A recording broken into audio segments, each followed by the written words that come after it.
Hello, DevOps friends. As Marcus Division by Zero just said, hello, lovely people. How is everyone? Welcome to Full Stack Live. I'm Jochen, the Monospace Mentor, and this is my live coding stream. And I'm sorry that I'm starting half an hour late. I ran into technical issues, but I think I found the reason why sometimes OBS seems to take over my whole CPU. It's probably because of the a bit convoluted setup I have here thanks to running Fedora Silverblue. I'm not running OBS right on my host operating system. It's also not installed as a Flatpak. It's actually installed as a DistroBox container. The lovely Wimpy from Wimpy's World, another great Twitch channel, did in collaboration with Universal Blue publish a DistroBox container image that comes with OBS Portable installed and with about 50 OBS plugins already pre-configured and tested. So that's a great out-of-the-box experience for someone who would like to stream on Linux. The issue I probably have is that not always the NVIDIA drivers that I need for my encoder get loaded properly. Just because of some strange interaction between my host system, which provides the NVIDIA drivers, and the DistroBox container that needs to consume them. When that happens, my CPU load goes up to 70%, and that's with a 32-thread AMD Ryzen 9, because OBS simply can't use the NVIDIA encoder and instead uses the GStreamer encoder or another CPU-bound encoder, and that of course explains why my CPU suddenly runs at 70% load instead of its usual load at about 2 to 6%, just as it does now that I've been able to start the container properly. And I think I need to start the container manually first, so the drivers get loaded, and then I can start OBS, probably also from my desktop directly without launching it from the terminal, as I did just now. So another mystery probably solved. I hope that'll shorten future startup times, but today I've unfortunately lost half an hour on trying to fix this by rebooting my machine, which also did not really have the necessary effect. But then I went right into the DistroBox container, started OBS, and it was down again to 2% CPU. And so, yeah. TIL, it's always the same. Sometimes things go wrong, and then we learn, and then we go on and improve. Kaizen, constant improvement. So today I'm going to work on my database infrastructure code, as I did recently, as you can also ask using the !plan command. Let's catch up with chat. Hello, why do you want just asking? Hello, Praxeus, good to have you, and Exegete as well. Marcus, of course. Hi, how are you?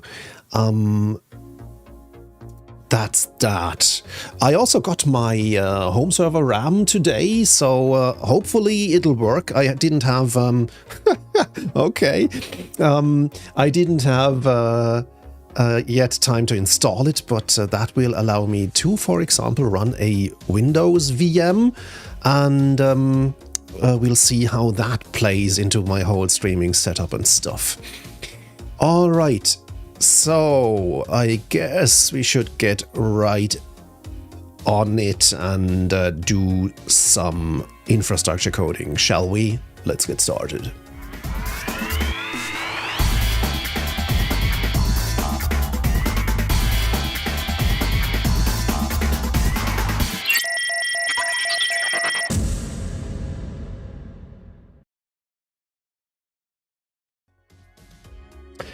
Yes, Exegete, new hardware day is best day. I just have the feeling that my workspace here is now nearing its optimal level. We are nearing it approximatively, at least. And so there won't be too many new hardware days. Maybe at one point, maybe I'll upgrade my LAN to 2.5 gigabit or something higher. But that's the only thing that I can think of if I think very, very hard. Otherwise, I'm perfectly happy with what I have now, which includes today's keyboard, which is a Zoom 65. I'm not working on a split keyboard today, which will probably make my typing a little bit faster. And yeah, so let's get going. Here we are. Let's switch.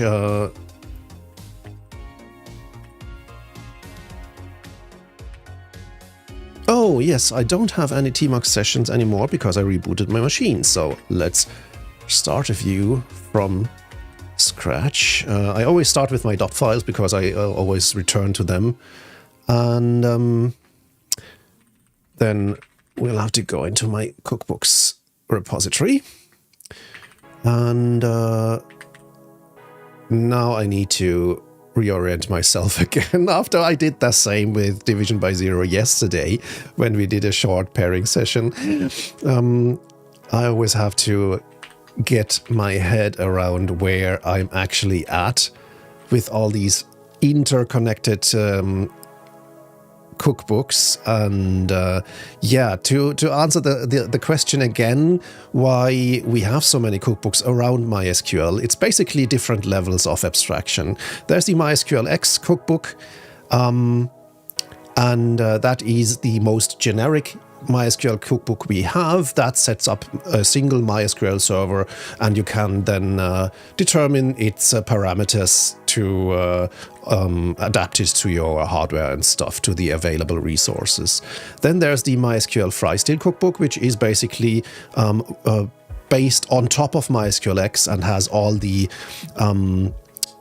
MySQL specific things that we need in general. So as you can see, there are recipes about monitoring. Netdata goes also into the monitoring bucket. We also have backup stuff and firewall stuff. We also install the Percona toolkit and a cron job that takes a snapshot of our database process list every minute. So long-running statements will always be logged in these process list files. That's a neat little trick to get a little bit of insight into long-running stuff. It's definitely easier than doing a full slow log analysis. These are the things that we in general need from our MySQL databases. And then there's the FreeStyleBox MySQL cookbook. FreeStyleBox is the hosting platform that we are running. We are running a managed hosting platform for Drupal and WordPress. And the specific things that are required for this hosting platform are then in the FreeStyleBox MySQL cookbook. Exegete wrote, always forget the Mac Studio has 10 gigabit Ethernet. Yeah. Many machines already come with 2.5 gigabit nowadays, even laptops. I don't think I have any machine that does 2.5 gigabit yet, but as I'm in the same situation as you are, my network wouldn't do 2.5 gigabit anyway.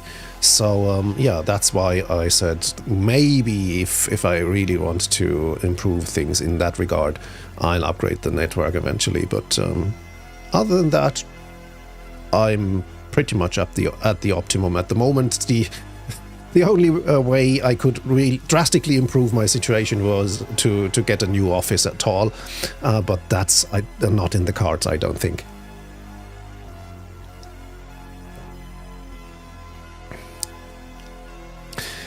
Okay. There's a fabulous task list in one GitLab issue. Is it the one that we created yesterday, or is that a new issue you filed earlier today? So speaking of, let me get a browser open.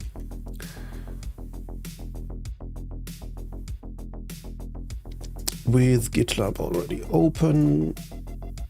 Here we go.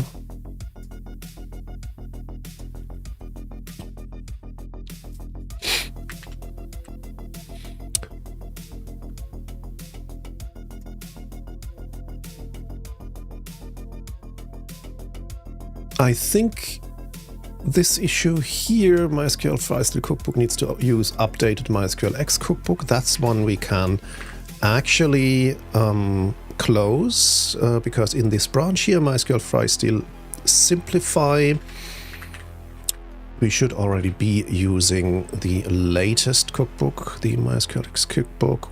The latest MySQLX Cookbook is 8.0.0. And that's exactly what we are depending on here. So just by coincidence, MySQL Freestyle is also at version 8.0.0.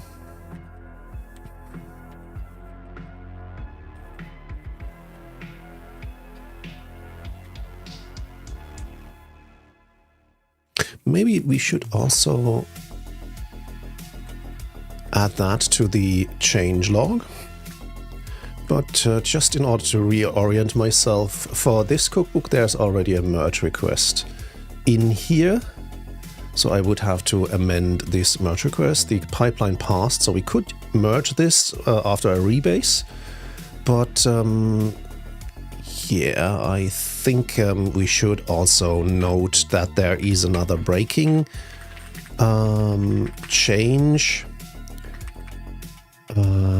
Upgrade MySQLX dependency to 8.0, and that is a breaking change in itself because Wait, that wasn't what I wanted, because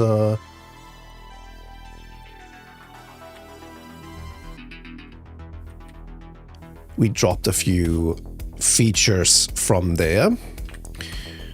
So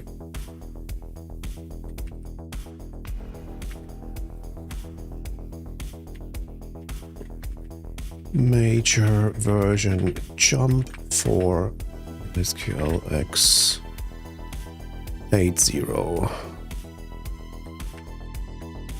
let's call it major dependency version jump to MySQLX 8.0. And who's interested in why this is a major dependency version jump can look at its changelog. Okay.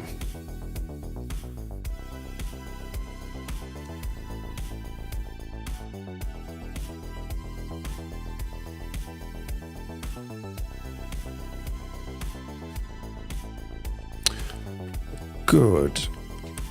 Let's see what we have here.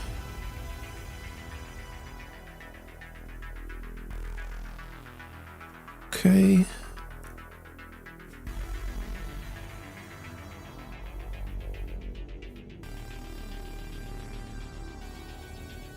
Let me see.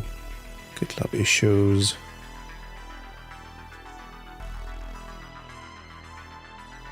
Nothing that jumps to me right away.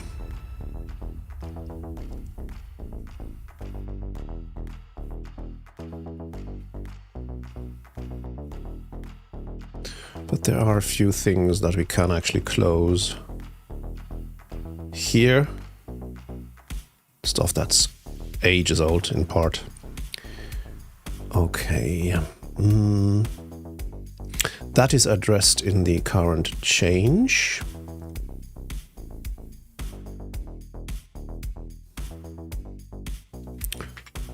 So issue 861 should be closed by this merge request.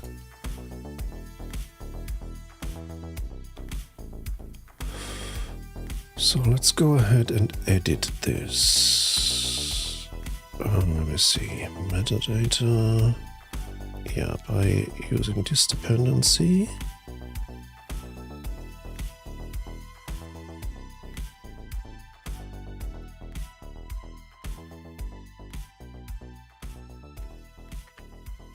Closes 861.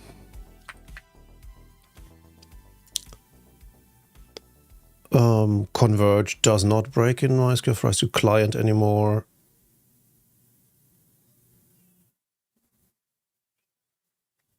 There was an update in this issue though. Okay, I did assign that to me.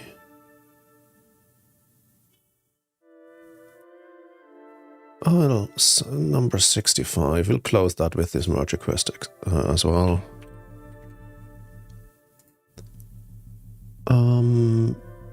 It also closes 537 because we don't even use Sensu anymore. 537.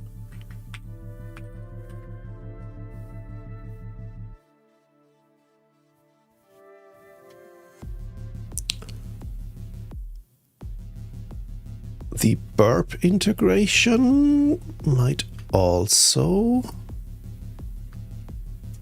be fixed by this. I think I saw that. No, I didn't. So we'll fix that separately. But yeah, since we want not only to run AutoMySQL backup to do local backups, we also want to backup them to our backup infrastructure, which requires burp. That should actually be included in here. But that's a different topic altogether. So let's leave that to the side for now.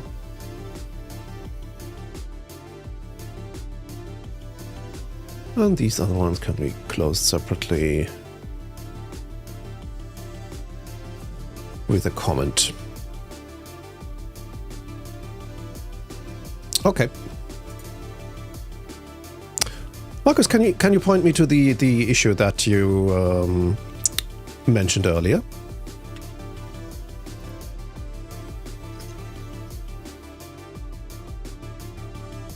$890. Okay, let's see. Oh, here it is. Replication. Arrow connecting. Yes, I know why. Yep. Yep. That's a change in the MySQL authentication. MySQL does encrypted authentication now, and that requires a new parameter to the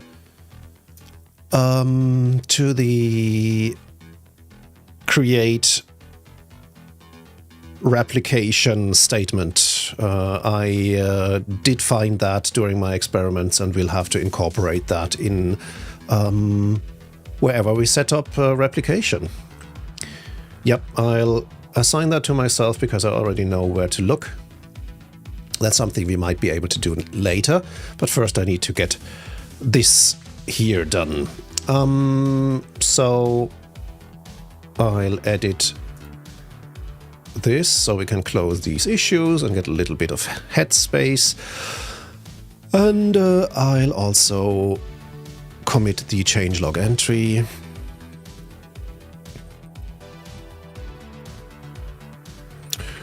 Sure, MySQL FileStyle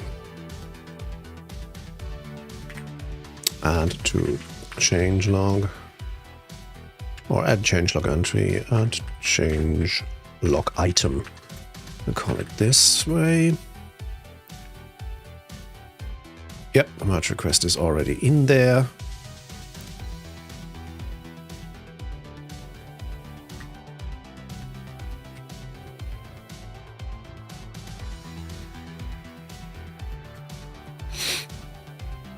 All right. Thanks for stopping by, Marcus. Talk soon.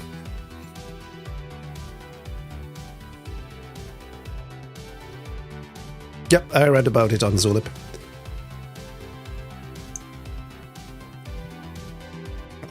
I wish you peace.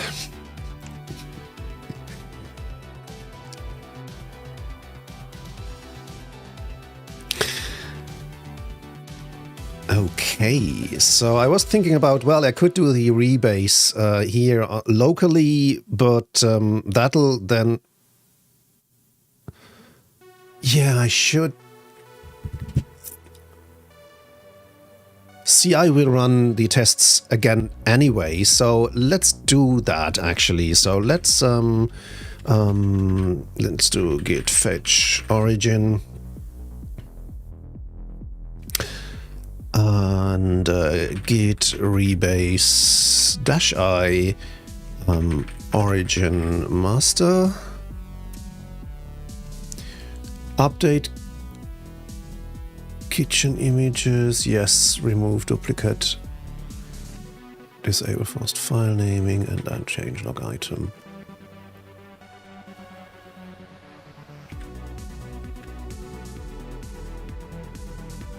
I think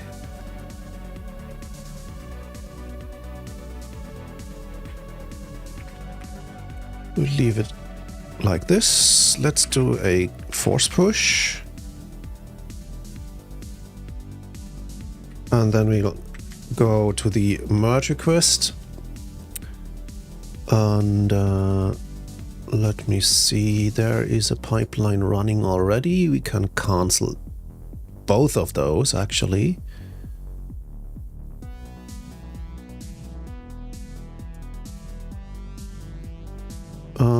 No, only the previous one, I guess. And that's already the latest one, I think. Yep, that's latest. C9 BA, yep.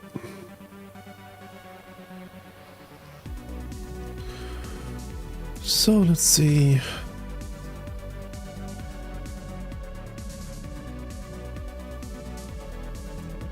I'll approve that myself because it was only a changelog change. I have the closing of these 3 issues. So all I need to do is now wait for this merge request pipeline to finish. And then I can get this change released.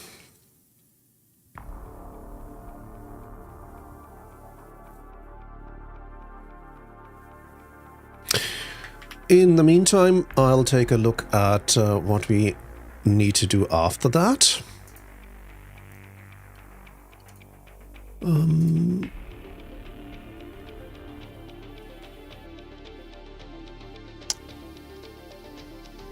That's in shared.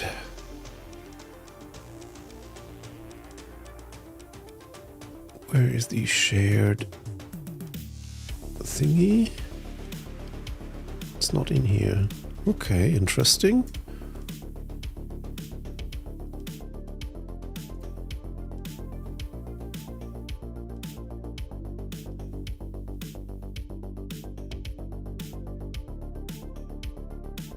So we are at the release latest MySQL Freestyle version step here.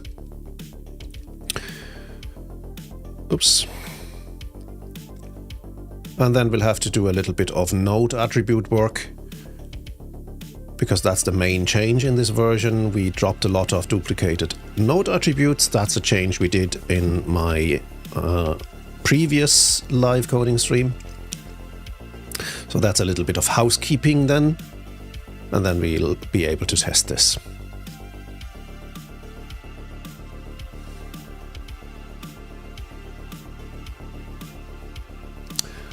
And while we're waiting, how about some words on stream?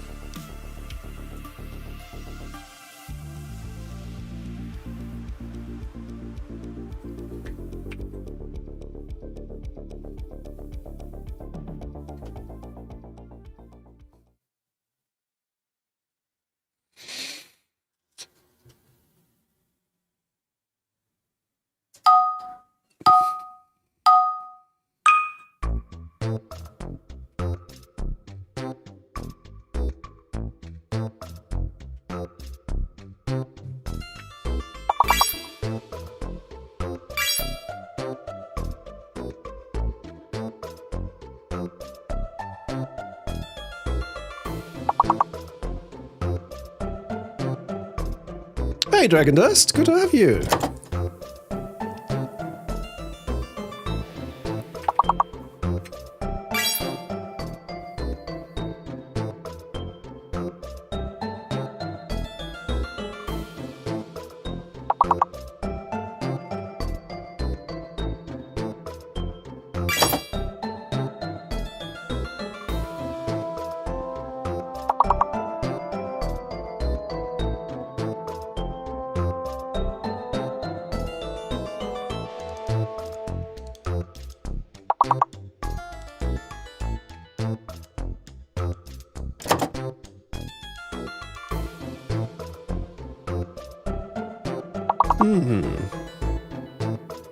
That's a difficult one.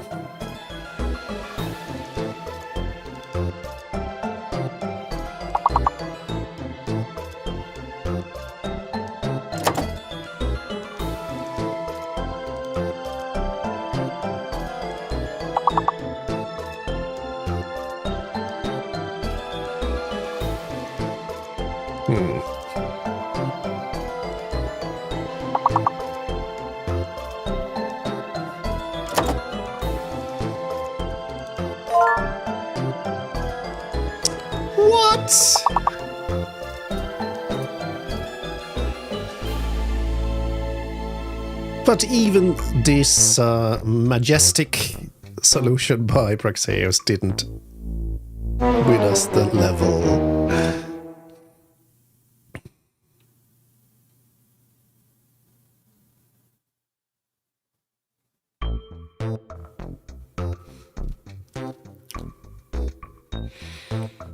But we are not going to get us deterred by this failure. Let's do a new one.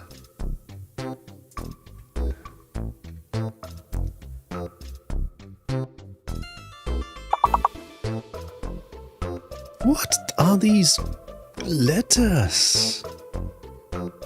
Well, okay.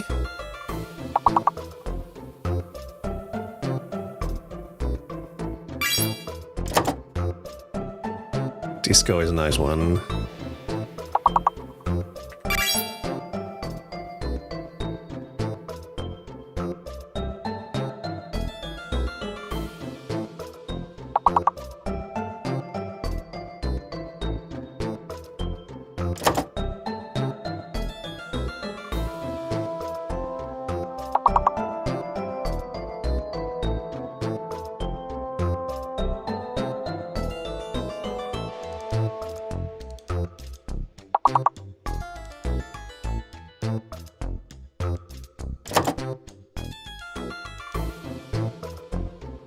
I have no idea. Not sure if it's just my brain today or if we are getting strange letters.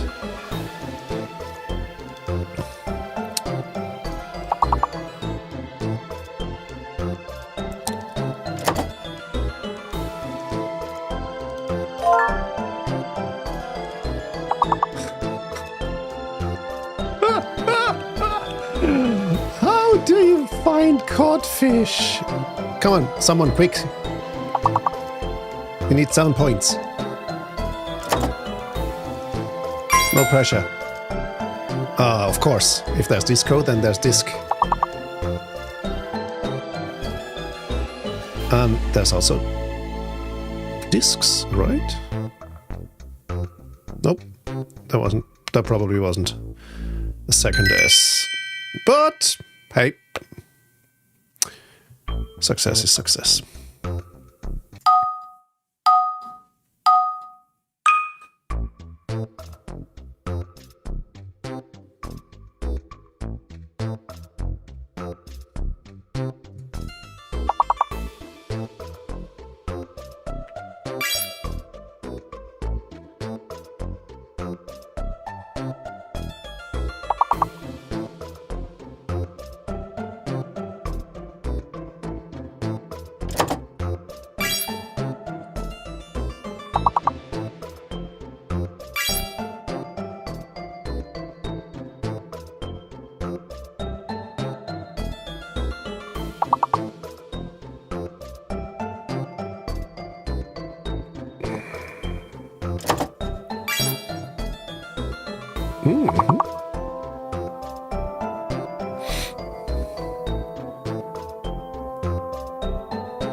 Nice one.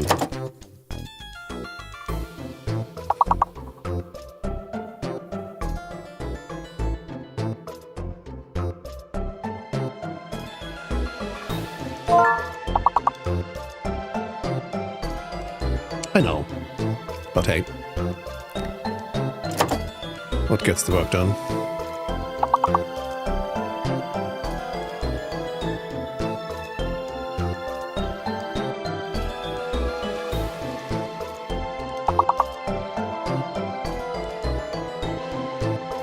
Those T's, they're really strange.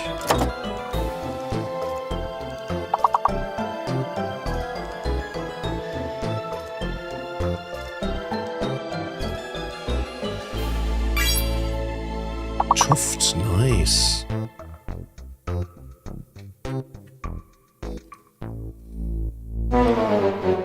Did they make the game harder? Or is it just the day?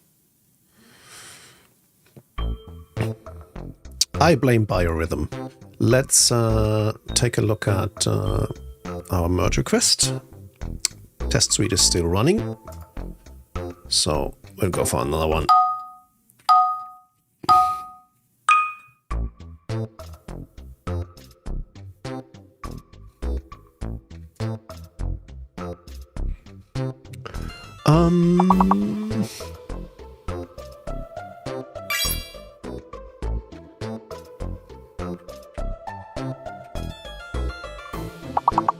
Well,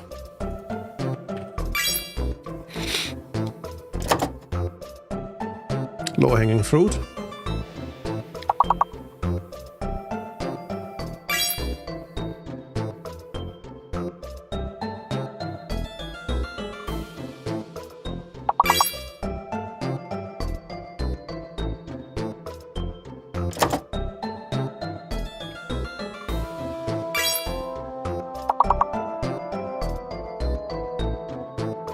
Not at the top of my game today.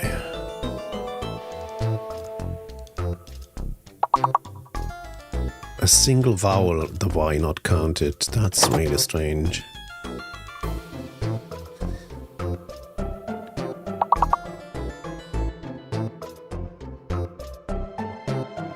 There is a 7-letter word. Oh yes, there is.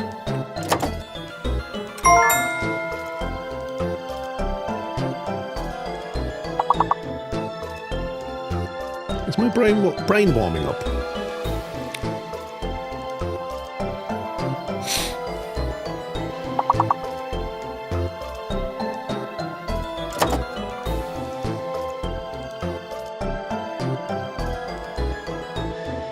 Still so many words left. It's always amazing.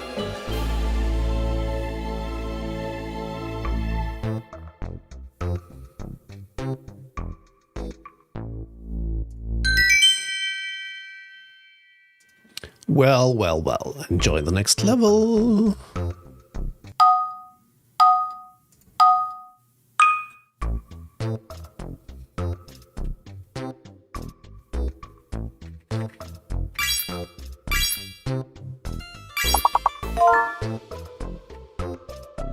Nice.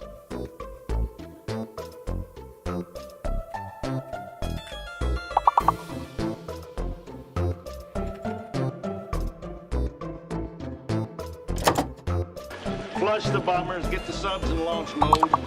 Uh-oh. We're at DEFCON 1. Shari makes art. Welcome to Full Stack Live. Hello, Raiders. Welcome, welcome, welcome.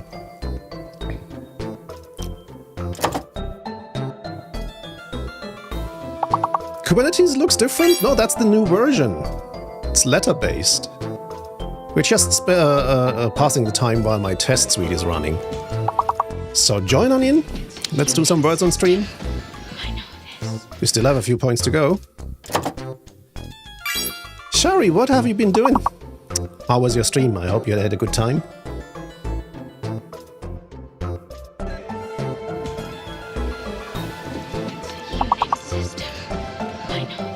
Thanks for the follow.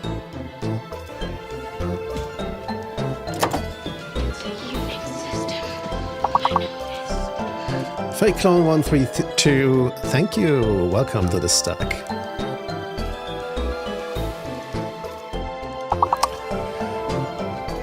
Come on, a few more points. Fuzzing Jig, hello.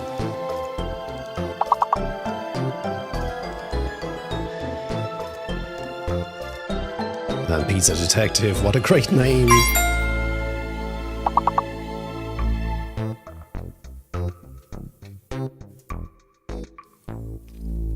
We did it! Well done.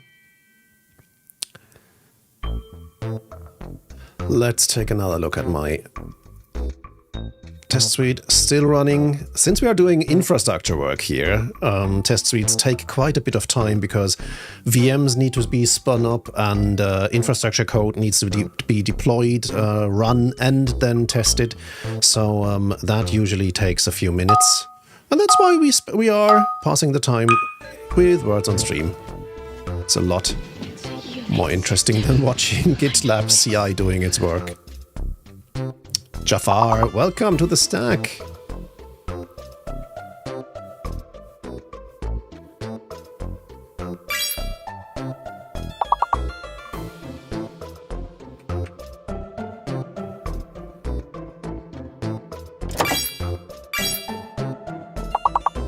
Cold float, that's a good one.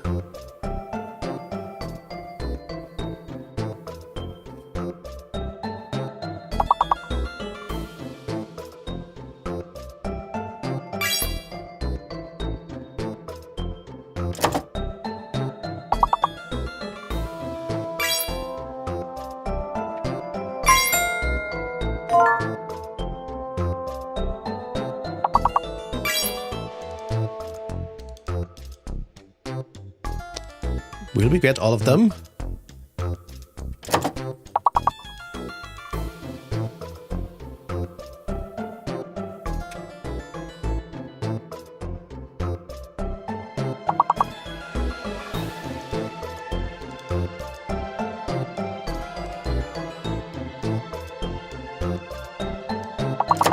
Oh, there's a fake letter, and I guess it's the I. No, it can't be the I, can't be the second, it's the E? Yeah, no, it can't be the E either. Strange, why didn't 9 work? Fake letters are, well, I guess we are only level 3, so there's no fake letter in there yet. In higher levels, Words on Stream will insert fake letters, and you'll realize when you enter a perfectly valid word and it still doesn't work. And during that level, it will reveal the fake letter eventually, but at the beginning, you don't know about it. Well, we still have time. Let's go on.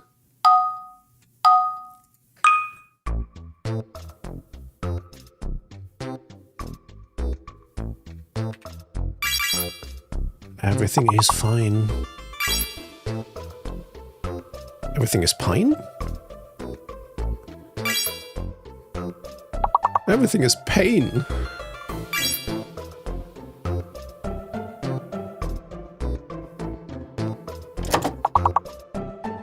Speaking of Pike, who of you is watching Strange New Worlds?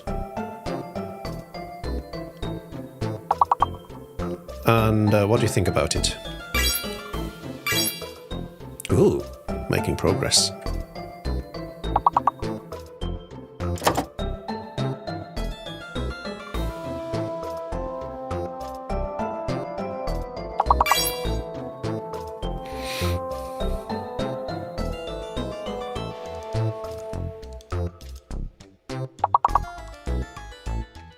I don't think it's a reboot, it's more of a prequel, I'd say. But yes, Star Trek, Strange New Worlds. I was referring to Captain Christopher Pike.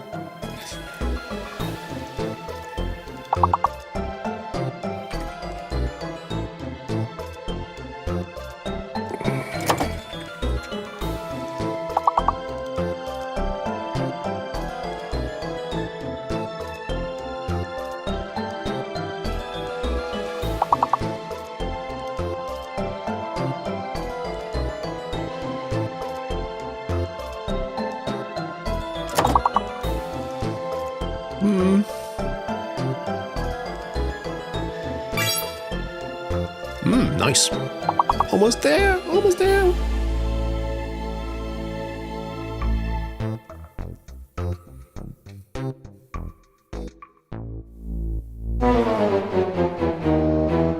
Aww. All right, how are we done? Job succeeded. Even though we failed with the game, we still succeeded with our test suite here, which is great. Duke Road I haven't seen yet, but watched all 7 seasons of TNG. Every single episode. That's not bad. I have them all on DVD, but it's been a long time since I watched them all, and I probably would do only a selection if I were to revisit the whole series. But yes, that's a great idea then to take a short break and then go into DS9. Inky Pinky Ponky game is over. Donkey. Hey Tiberian, how you doing? Praxeus, have a great day. Thanks for stopping by. It was fun as always. So, that means we can count the infrastructure code change that I did as released. So we can check off another checklist item here. And for the raiders and everyone else who's new, let me do a little Introduction. My name is Jochen. I'm the Monospace mentor. I do open source teaching stuff over on monospacementor.com, but my day job is CTO of a small managed hosting company. We specialize in hosting high-performance WordPress and Drupal websites, and I'm doing my daily work here on this stream, which is by its nature mostly SRE stuff. One of the main topics that we have here is infrastructure code. We use Chef to automate everything in our infrastructure because our infrastructure consists of hundreds of Linux servers. And of course, we can't do that manually with only a tiny team that we have. We focus on working with our customers, which mostly are web agencies, to support them and help them to get the most of our hosting platform. And all the technical stuff needs to be automated, so we have the actual time to do this consulting work, you could say. And most of the stuff that I'm doing on my stream here is infrastructure work, and that boils down to Chef coding, which then in turn boils down to Ruby coding, because Chef is not only written in Ruby, but it also uses Ruby to build what it calls cookbooks. And cookbooks look like this, where you have what is essentially Ruby code, but it's a domain-specific language, a DSL, that allows me to influence infrastructure. These cookbooks get deployed on our servers and then run. And each cookbook consists of a set of recipes, of course. And here we, for example, see the backup recipe. And these resources, as they are called, do stuff on these machines. So here we can see we get the auto MySQL backup package installed, and Chef automatically knows on which operating system it's running, and it will automatically use the correct package management system. So it's going to use apt on Ubuntu, and it's going also to use Yum or DNF on Fedora or something like that. Oh, I'm sorry. Thanks for the hint. Yep, I should have switched to my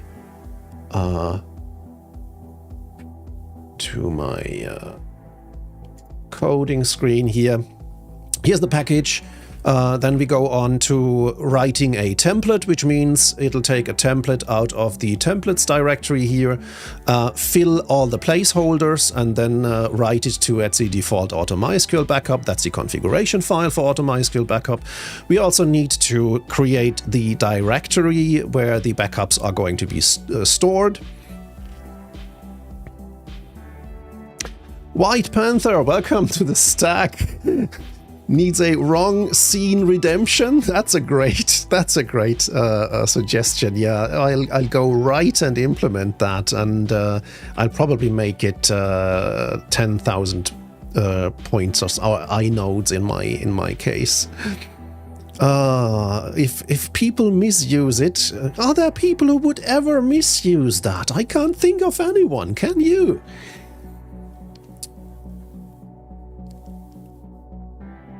And RJ, I love you too.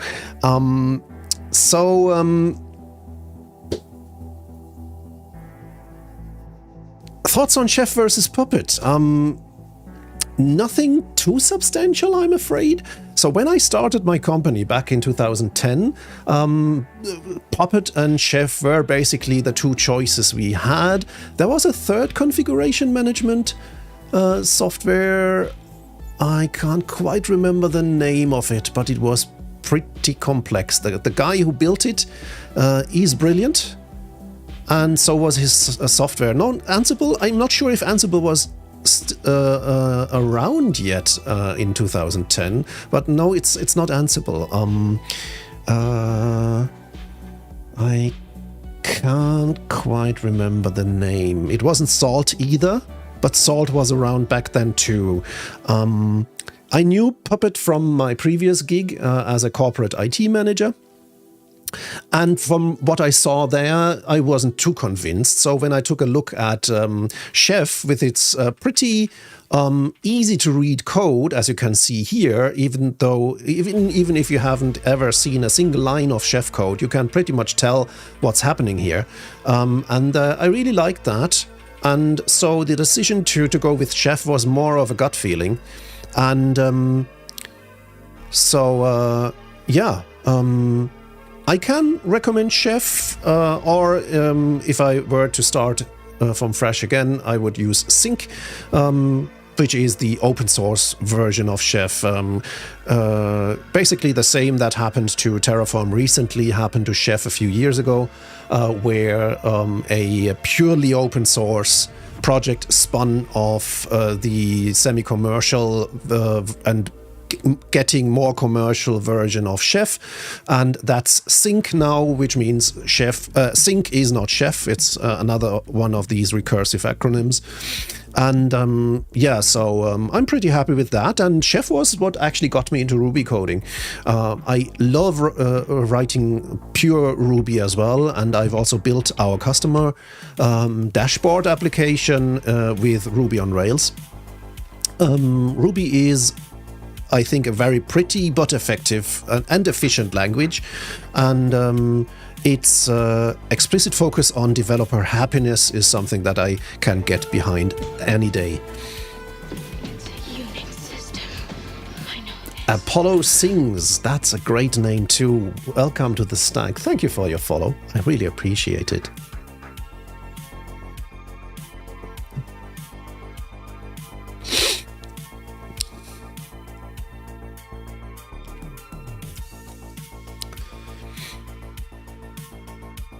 Duke Roy, I spun up a new VPS the other day via Hetzner Cloud Ubuntu to migrate some stuff from an old VPS on DigitalOcean. Need to tweak some config still. Yeah, but I love how easy things are with Hetzner Cloud. We do use Hetzner Cloud extensively.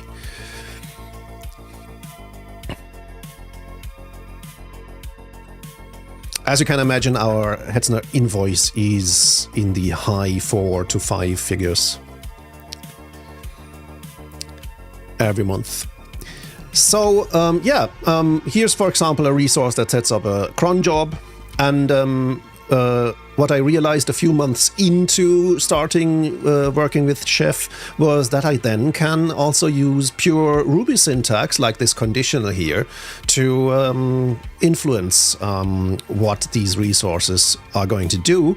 And I have to say I prefer this imperative way of doing things over the declarative approach that other tools like Ansible take. It has its limits, and recently I did a few things on my stream where I did extract business logic into pure Ruby classes. It's Arn Appal. Welcome to the stack. I did extract code because there was too much Ruby in these resources here, and that reminded me of the olden days when you did PHP code and directly interspersed it with your HTML. And since then, of course, things have changed, and now there's a clear separation of PHP code files with the business logic and templates with the markup, and everything is then connected via placeholders. And I did a similar approach where I extracted my Ruby code out into pure Ruby classes that could be maintained separately, and then we have these pure resources left here. Okay, what am I going to do now? We have merged this. Let me take a look at how far this has gone. That has been changed. There should have been another pipeline deploying my... No, I haven't yet merged the merge request, have I? The test did run, but that just paved the way to me being able to hit the merge button.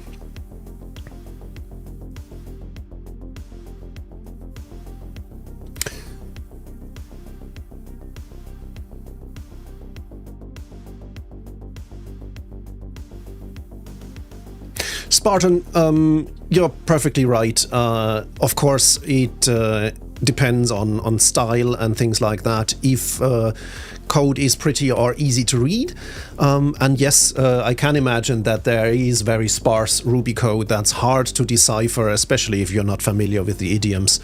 But that applies to every programming language. That's basically started with C back in the 70s, where you could write very concise and compact code, but some code that is hard to maintain.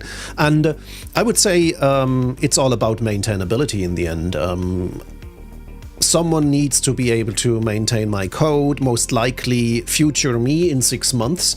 And I've been programming since 1984, so you can imagine how many times I took a piece of code and looked at it, shook my head and asked what an idiot did program that, and then I realized, yeah, it was me. So nowadays I really look at how maintainable code is, and being concise or something like that isn't really important anymore. So if using language features to make stuff less readable, that's, I think, going in the wrong direction.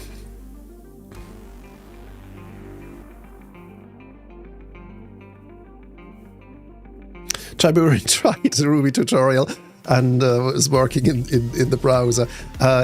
That gets me all the time, and I had the same issue just recently when I switched my note-taking application Obsidian to Vim mode.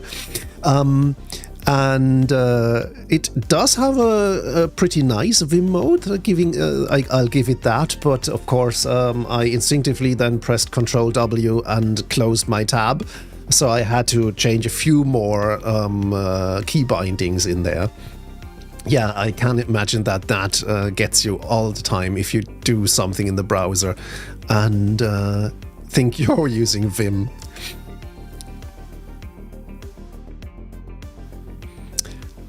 Fuzzingjig wrote, they wish they got into Ruby early on, started with PHP, which was not great for developer happiness. Yeah, I can imagine. I did PHP back in the PHP 3 days. I wrote a blog software when that was still the thing to do back then. I did my first conference talk about the upcoming PHP 3.0 version, and I think it back in 1991. And so yeah, I have quite a bit of experience, but back then it was still PHP and HTML nicely mixed and thrown in a blender. Nowadays, I see our customers do PHP with things like Symfony and Twig-based templates and stuff like that. So even PHP has definitely advanced into a more modern era. And if you're still interested in PHP, I would recommend taking a look at modern frameworks like Symfony or Laravel, because they are really, really nice. Laravel is something that I would definitely choose were I to use PHP again. I think switching from Ruby on Rails to Laravel wouldn't be too much of a step for me.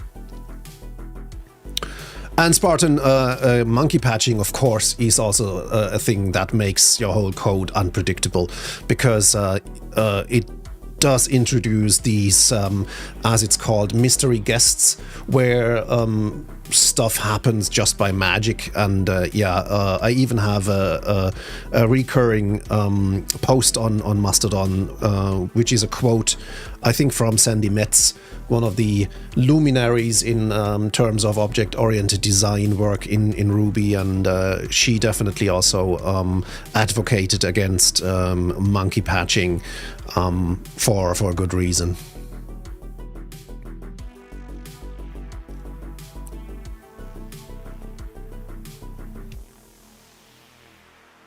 Duke wrote, it's kind of interesting to read about Hetzner, how Hetzner does their stuff server-wise by doing custom stuff. Yeah, definitely. And they are not alone. I worked as an IT manager at 1&1 back in the day, and 1&1 does the exact same thing with custom hardware, even just installing server or desktop mainboards on custom sheets of steel, and even not having a case around them, and just a hard disk attached to it, and that's it. So yeah, it's all about saving material and saving space. And if you need to buy server hardware from the enterprise vendors, for example, you need if you bought one unit HP servers instead of building your own stuff with tiny form factor custom things, you'd pay a multiple of the amount, and of course that always hits the bottom line.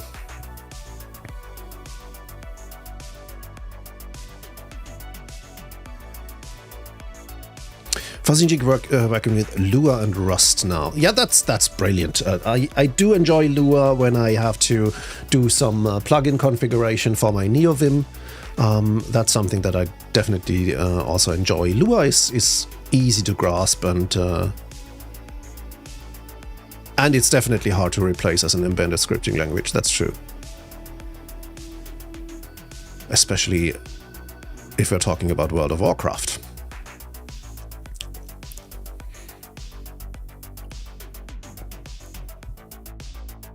Where the whole game UI is written in Lua.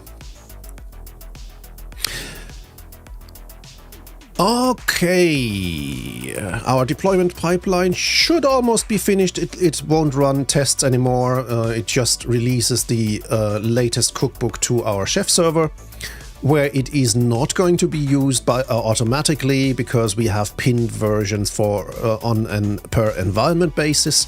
So I don't need to worry that this new change will now cause issues, which it would, since we removed stuff and this was a major version change.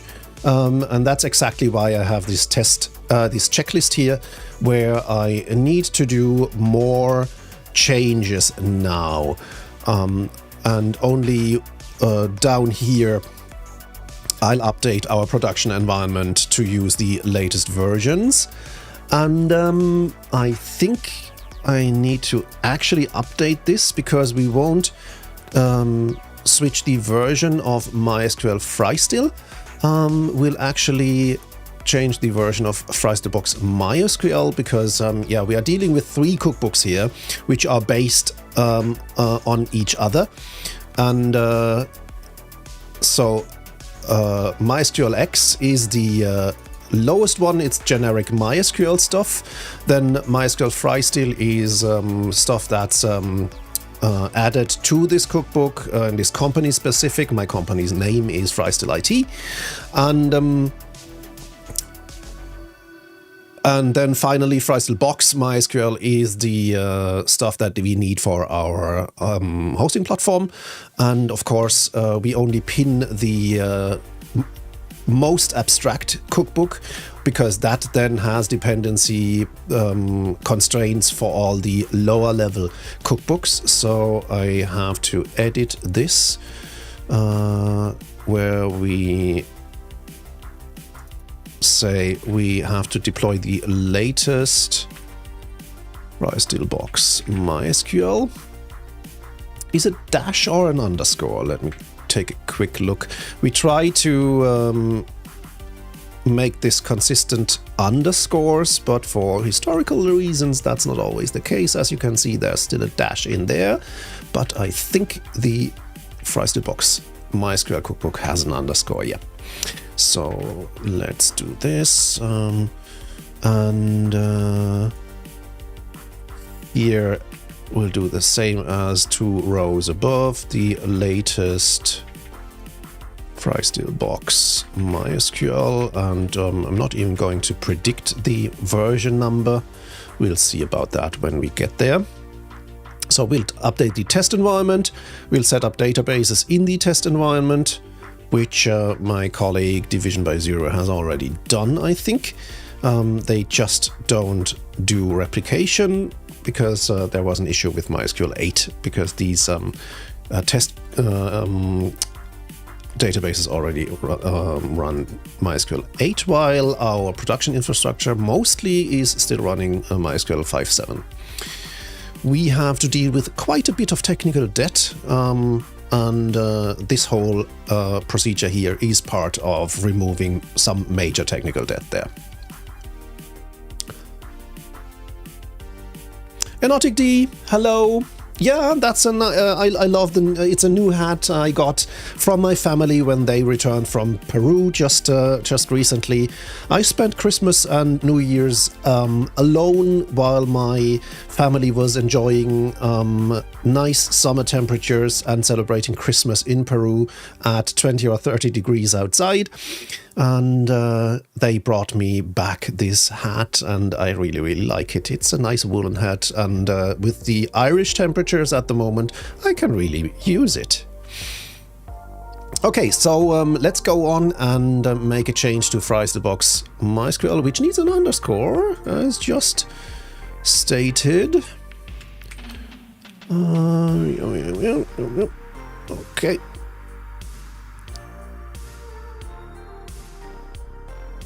I love that you love it. All right, let's go to the terminal then. We can close this shell because we need to start in a different directory anyway, and that is the FriestyBox underscore MySQL cookbook. And we also need a different branch name, because master should now have the latest changes of both MySQL Friesty and Prometheus X, where I did some changes as well. We also use Prometheus as we are going to use Prometheus as our main monitoring system, so we also have been making a lot of changes in that area recently. That's that. And for my new branch, I'm going to actually create a new child item. I think it's really nifty that GitLab automatically correlates branches to issues if you are prefixing your branches with an issue number. And so I'll go ahead and create a child item, as they are calling it now, even though the menu here still is talking about tasks. Not sure why they made it more generic. But anyway, let's do that. Actually, I'm in our generic shared infra repository here, and I think I should do this issue here in Chef Cookbooks. So let me spin up a new issue here, where I'll basically just copy this. Oops, but not the UI elements. Goal description is basically what's in the title, I guess.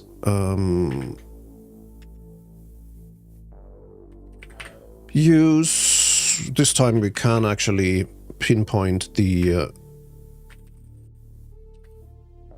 version. I think it's 8.0, right? MySQL Friesty. Let's look at the metadata file. It's version 8.0.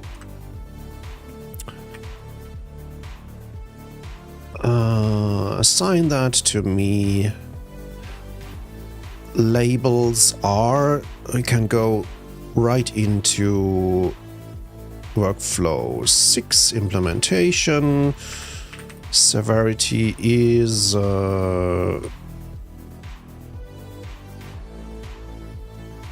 technical debt.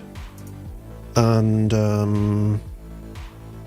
what else do we have? The cookbook is FriestyBox MySQL. We have labels for each and every cookbook, so we can easier discern issues. It's basically a huge monolithic repository containing all of our chef cookbooks here. Why do you want? Just asking. Thank you for stopping by. I'm happy that you had a great time.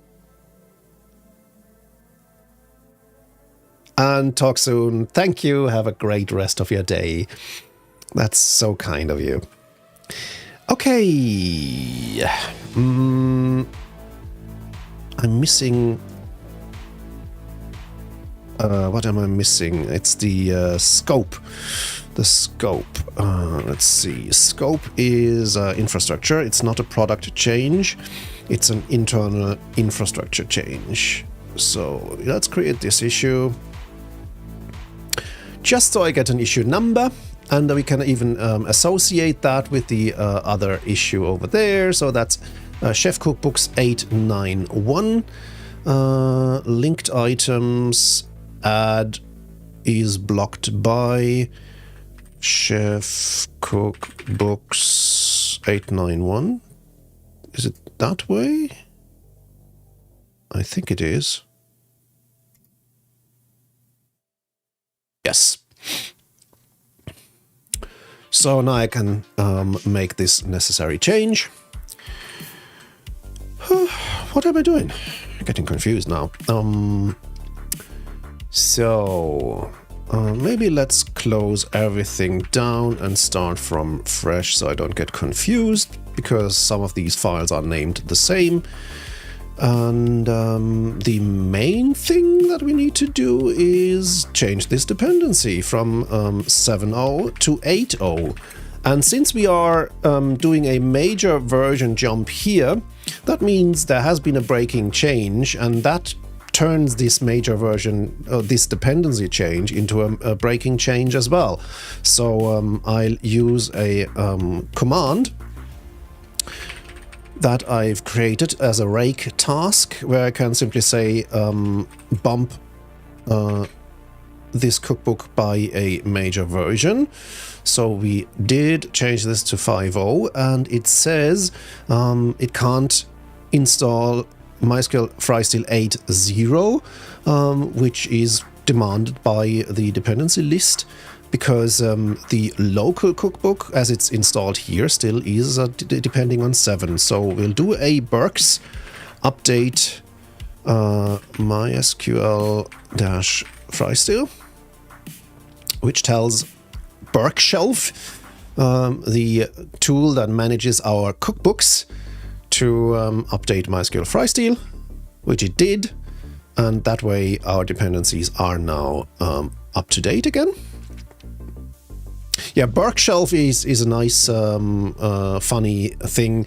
Of course, the tool should probably be called Bookshelf, but at the time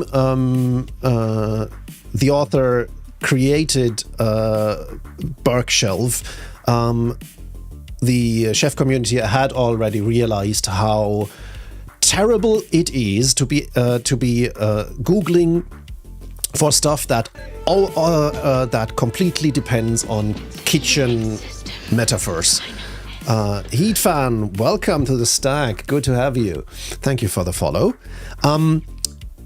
Yeah, just try and Google for chef and its command line tool knife, or Google for the test framework, which is called Test Kitchen, and all these things. So the author didn't actually want to make things even worse by introducing a dependency management tool called Bookshelf, and so he used the Ermagerd meme to name his tool Burkshelf. No more naming projects after random household items. Yeah, that's just terrible. That's a recipe for disaster. Good. So, were I to run my test suite now, without any code change, it would still not pass because I changed the version number, but I didn't add a changelog entry for this version number. So that's going to be the next thing that I'm doing here. And it's always good practice to add the data as well, so we can actually tell how old this latest version is. And we'll make this another breaking change. Bump dependency on MySQL Freestyle to 8.x. And whatever breaking change is in this 8.0 version that we're going to depend on initially. It'll make our change here at breaking change as well. So actually breaking changes bubble up the dependency chain or the abstraction levels, and that way we can be cognizant if we deploy the higher level cookbooks that they will in turn pull in dependencies that also have breaking changes, or that have the actual breaking changes, to be more precise. And that's also something that we've learned the hard way over time, that we need to be really, really careful with how we do versioning and when we'll introduce breaking changes.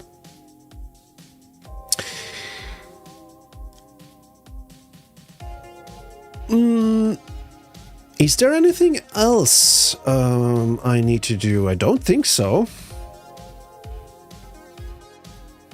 We just want to get the benefits of the underlying cookbooks, even though this cookbook doesn't have to change. I mean, I could incorporate other changes from our issue queue now, but that's generally also not a good idea. That's why I created this specific issue with this specific issue number, and let's keep the scope of our change as minimal as possible. So I'll go right ahead and run my test suite now. There are quite a few. Even though I'm not sure why we actually have this distinction between primary and secondary, because there is no replication setup yet, is there? All we do is pull in the server recipe from MySQL Freestyle, on which we depend, and then it runs its own initdb recipe, which we've prefixed with an underscore because we regard it as an internal private recipe that's not going to be called by other cookbooks or explicitly from our infrastructure. And all this recipe does is create all the databases needed for our customers' websites. And here you can see how things look like if you go overboard with adding Ruby code in form of conditionals and loops into your Chef code. The resources, like this execute resource here that simply executes a command, is almost invisible now because of all these variable assignments and stuff like that, and this loop here. So this recipe could use some refactoring as well, but I'm not going to do that today because I really want to get these changes out of the door.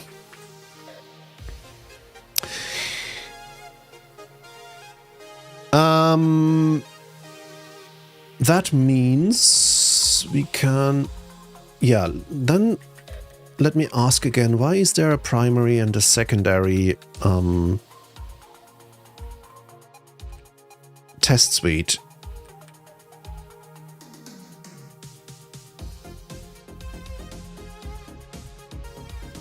I have no idea.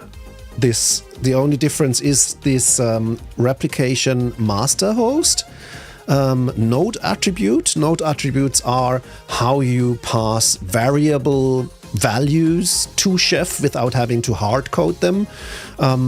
These node attributes get stored separately and can then be retrieved by our Chef cookbooks and recipes. And that way you can vary values between machines. And so we set the replication master host node attribute to a specific domain name. But the thing is, MySQL Freestyle does not even use this attribute. Let's verify that. Let's go into the...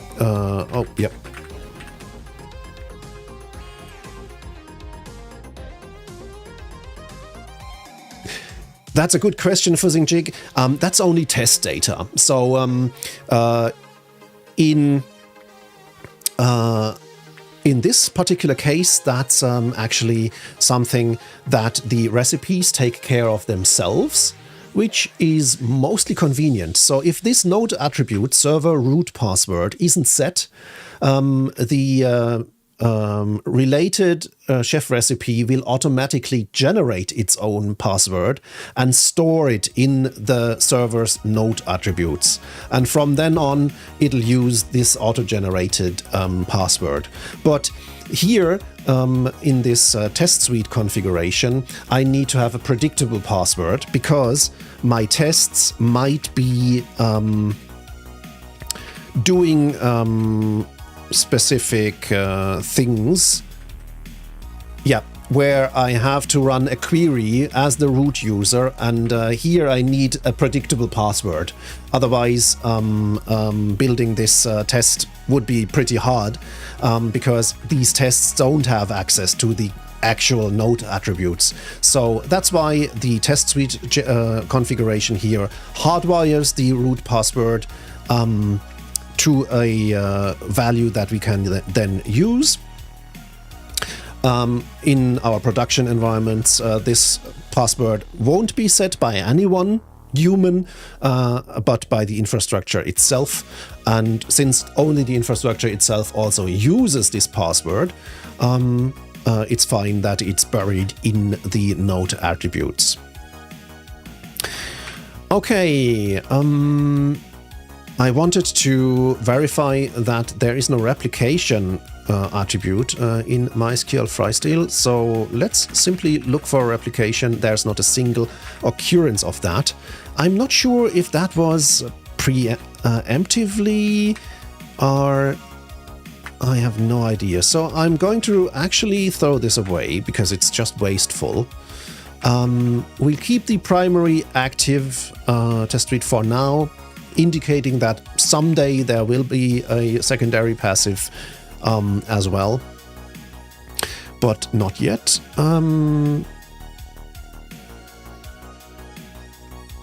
I don't think... Are we going to still use collect D? Is collect D still used in this? Let's see. No, it's not. There is no dependency on the collect D cookbook, so we don't have to set a node attribute for it either. We did use collect D in the past. Grossum. The only thing that grows bigger than Windows updates are the node modules. Yeah, the node modules directory. If you get a warning that your disk is running out of inodes, I would probably look at my node modules directory.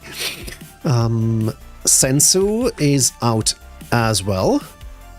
And there is no replication master host. And FreestyleBox MySQL is, of course, the cookbook that we are testing here, so it should make sense that we do define the DB cluster attribute, the server ID attribute, and the isActive attribute, even though that might also not be the case. So let's make sure these are actually going to be used.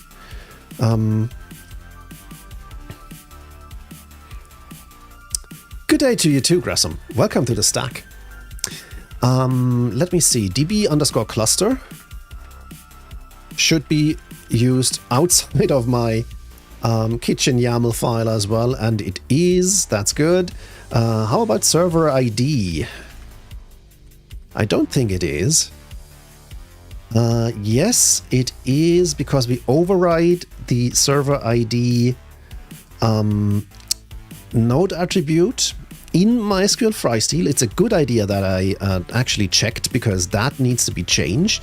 With my version bump of our dependency, this node attribute doesn't exist anymore. And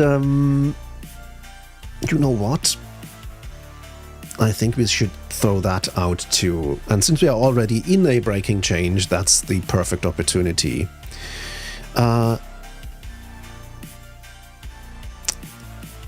What we are doing here was an idea I had, and it was It's a Unix system. well-intentioned, but turned out to be not a good idea. So here, as you can see, we take a node attribute that belongs to our cookbook's namespace. This is a nested hash, an associative array, or you could also call it a JSON document. And DevUzi, welcome to the stack. Thanks for following. We take this server ID value and we override another node attribute with it. And this node attribute belongs to the namespace of the cookbook that is our dependency. And that way, this value gets basically passed down the dependency chain. And the thought was to be actually more abstract, to set attributes at the highest level of abstraction and then pass them down. But as we had to realize, especially in this context here, where we have 3 cookbooks being stacked on top of each other, if we let all values in these cookbooks bubble up to the most abstract one at the top, and then we have to overwrite values down and down.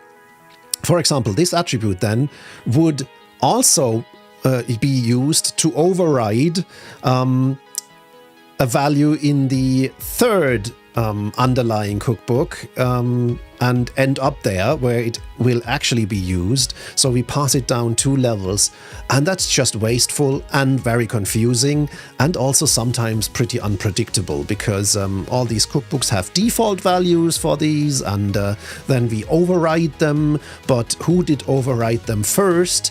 And does a second override then override the override, or doesn't it do that? Because it was already overridden, that gets a tangled mess. And so even though I thought I would be diligent by building these node attribute abstractions, that's not really a good idea. We should target the value in the cookbook that will actually use it, and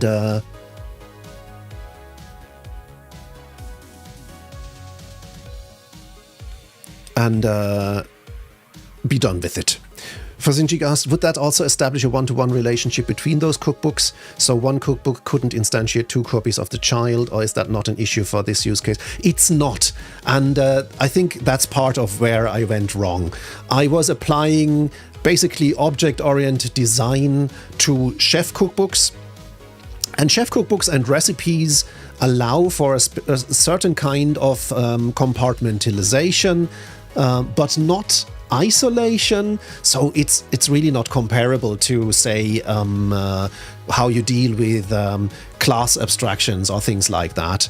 I think that's where I went overboard, applying stuff that we use in object-oriented design, where you say, okay, let's create an abstraction level that completely makes the dependencies opaque, and where you can actually remove dependencies and replace them with alternatives without having to change the abstraction layers above them, because you've already isolated them in a way. And so that's not even possible with chef cookbooks. And this whole node attribute namespace is one big tree, one big hash of hashes of hashes of hashes. So in the end, we would have a tree where server ID appears in 3 different places for all the 3 cookbooks. And now let's take someone who didn't write this convoluted mess and try to determine which server ID do I have to change to affect a change. And so, yeah, it's time to get rid of that. I was really well-intentioned, but I was completely wrong in doing this. So, let's start by documenting this, which is going to be another breaking change, and a more important one than just the dependency changes. Remove duplicate node attributes that only got passed down the dependency dependency chain.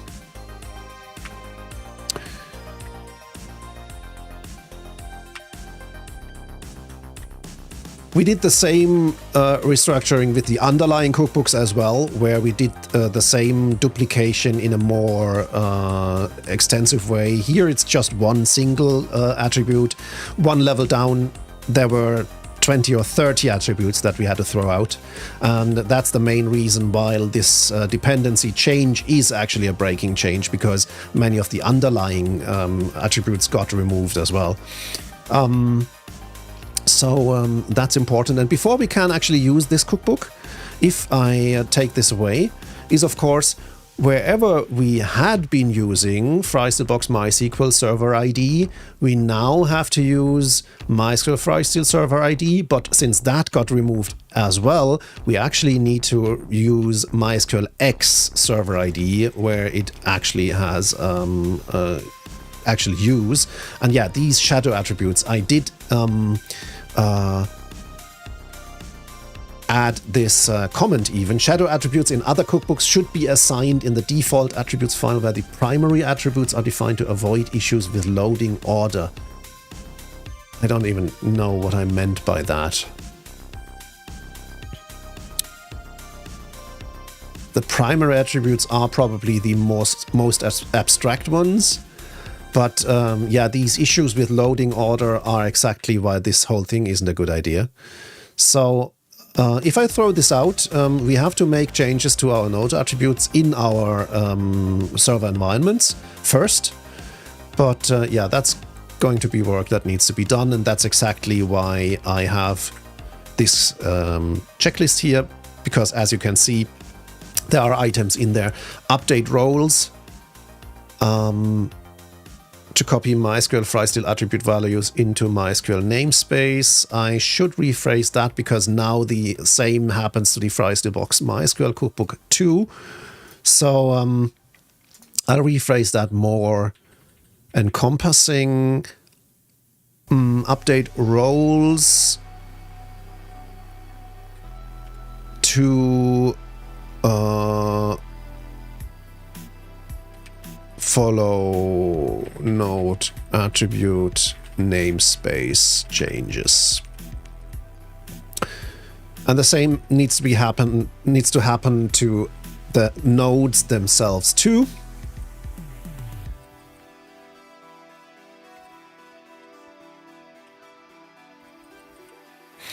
So in Chef, there are many ways you can set these node attributes. The most specific way is to set them on a node by node, which means server to server by server basis.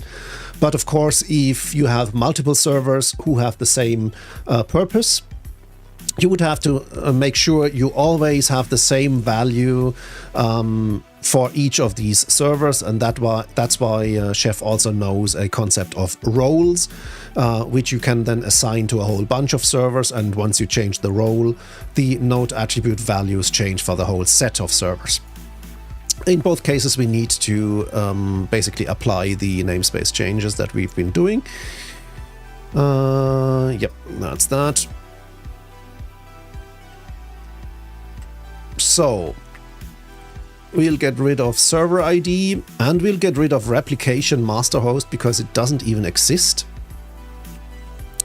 However, replication master host determines if a machine does run a nightly backup. Because we run nightly backups always on the standby node and not on the active primary node, which prevents performance issues. And database locking issues as well. Because, of course, in order to create a consistent database backup, you need to lock all changes, create a lock to prevent changes for a specific time. And so it's much more convenient to run these backups on the passive node that doesn't serve any production traffic. And so if I throw away replication master host, which in itself doesn't have actually a meaning yet,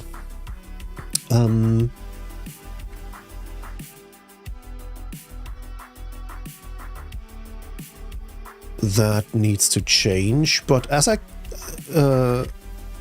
just explained, I think the isActive value should rather determine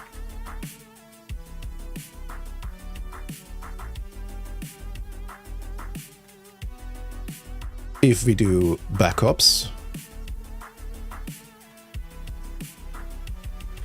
And looking at this, well, so the first thing that I do is remove this.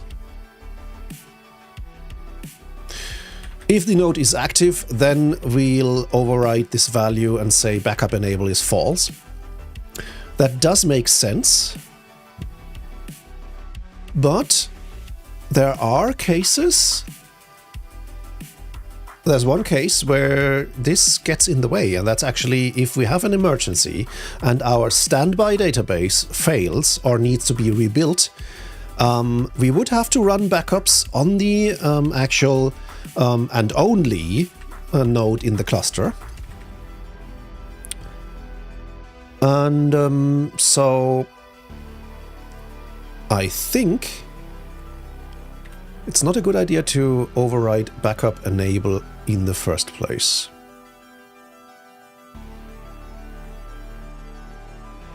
So we'll throw that out as well.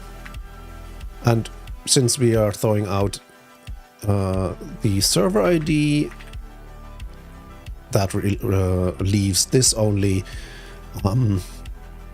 attribute here, which is actually one that is going to stay, and I'll have to update my changelog again, where we say another breaking change. Well, at least they are bundled and don't do a whole bunch of major version bumps. Breaking change removed. Let's phrase this differently. The backup enable node attribute doesn't get overridden by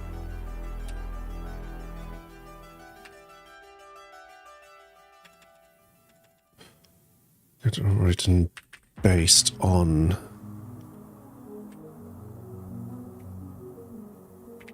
replication role or active status anymore, since it would disable backup in a single node cluster.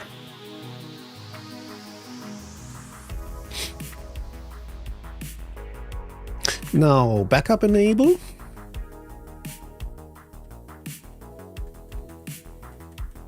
Isn't even an attribute that is used.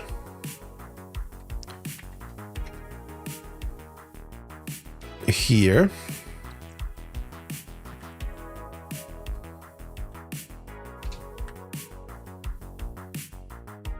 Because that happens in the underlying cookbook.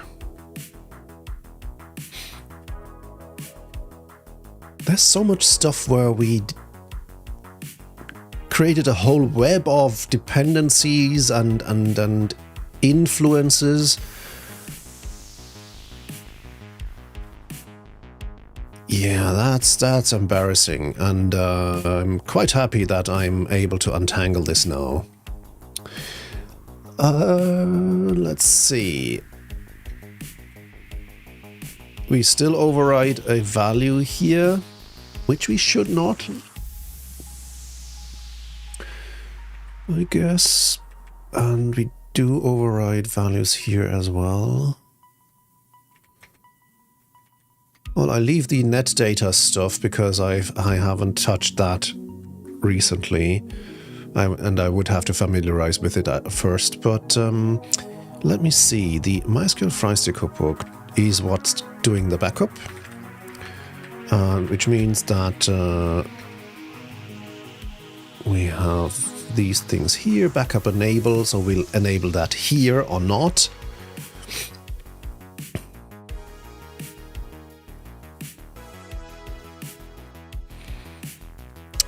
And that is actually backup enabled by default. Interesting. So we'll have to disable that on active nodes.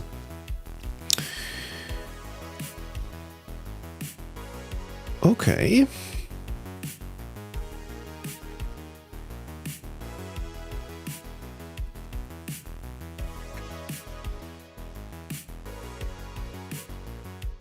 The backup dir serve backup MySQL, I think that's going to change. How did we set this by default? Varlib auto MySQL backup.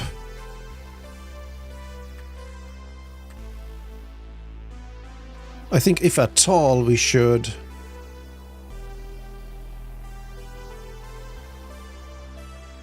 overwrite that to our new location, which is going to be serve MySQL backup, so it's the other way around, just to make the directory hierarchy more explicit and easier to interpret. And I'm not even sure if I want to override that, because if we needed to change it again, then we need to override an override, which always makes things messy. I think this has to go too. I think that's something that should be set on a node-by-node basis, depending on how the node was set up and where the actual backup directory ended up. So let's remove this. We have to document that we don't override MySQL, the backup dir anymore. Another breaking change. Not a very important one, but it's better to document this than not. Removed the override of the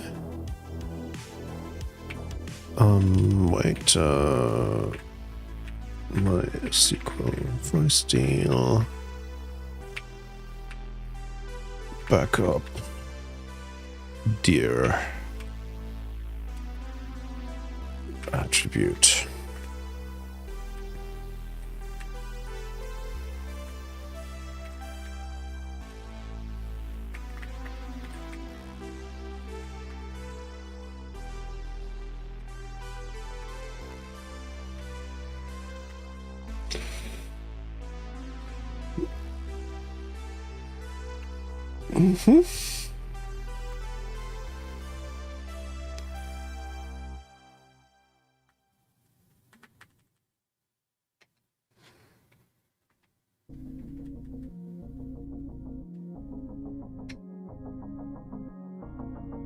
This DB cluster attribute that's left, does that even have a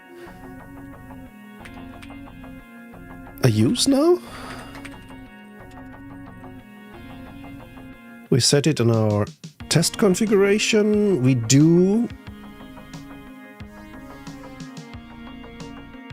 use it in our text fixtures, which are these data bag items.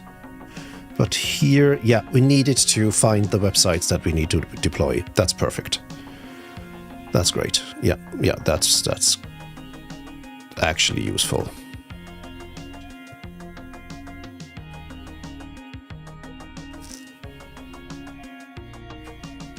Inode, hello! Welcome to the stack. Good to have you. Time to get centered again here. Okay. Those were quite a few changes. And removing stuff is always a good thing because it makes stuff easier and more maintainable. But now I need, of course, to watch out for stuff that I broke. So let's take a look at our test suites. There aren't as many anymore.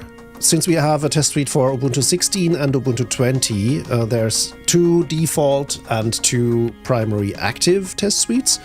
And I think I'm simply going to run tests for all 4 of them. However, wait, isn't the primary active now completely identical to the other one? Because, yeah, server ID is gone. There's not even an isActive attribute anymore. There wasn't ever one, was it?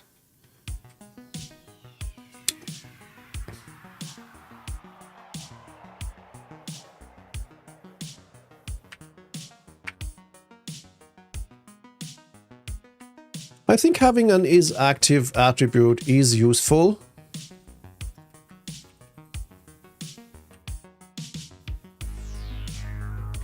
Simply for operators to determine which of the cluster nodes is actually serving production queries, even though this attribute isn't used in infrastructure code yet, or anymore. It was before.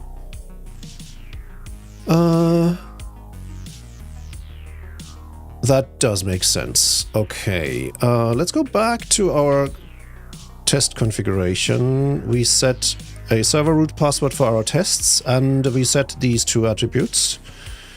And that's basically the same here, so we can actually get rid of the primary active as well.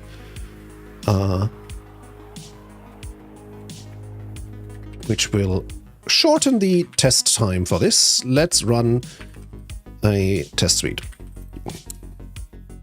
It's going to see if we already deployed the local version. We haven't. And Rubocop has a few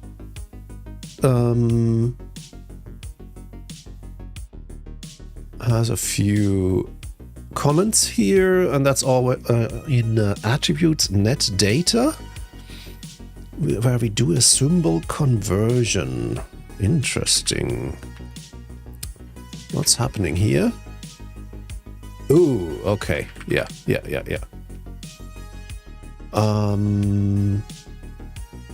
Wait, parameter.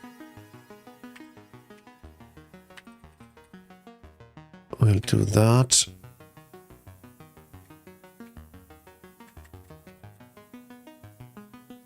Which means we can, oops.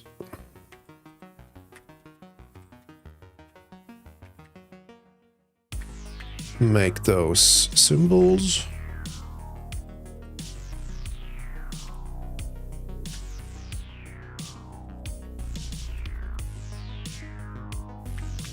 Which should resolve this. And there's one more that we need to fix, and that's the use of file read. And there is a frozen string literal comment missing in attributes net data.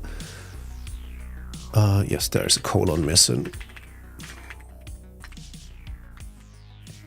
And since we're here already, let's also fix the metadata thing where we should use file read instead of IO read.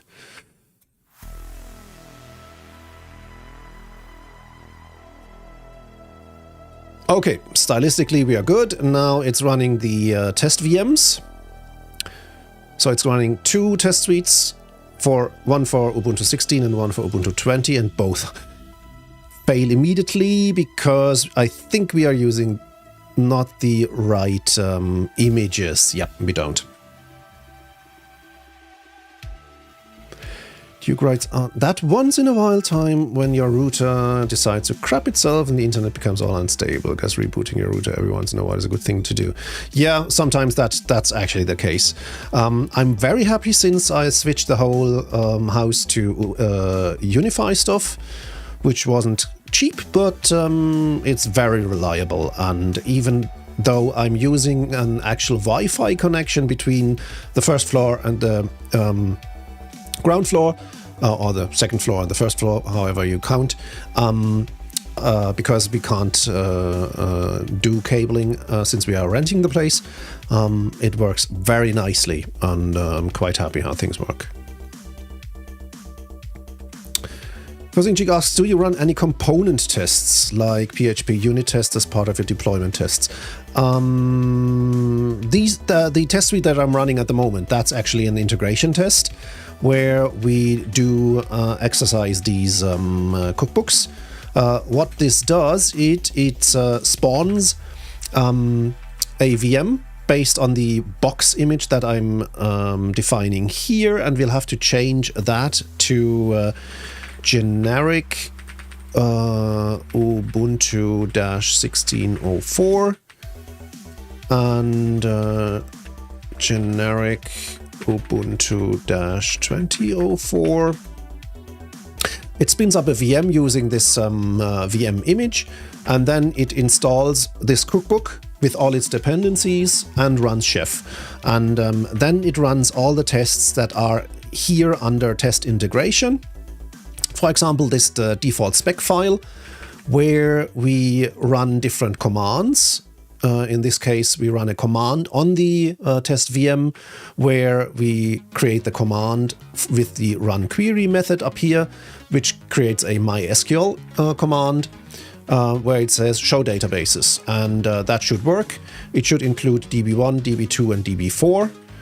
It should probably not include DB3, but we don't test that apparently.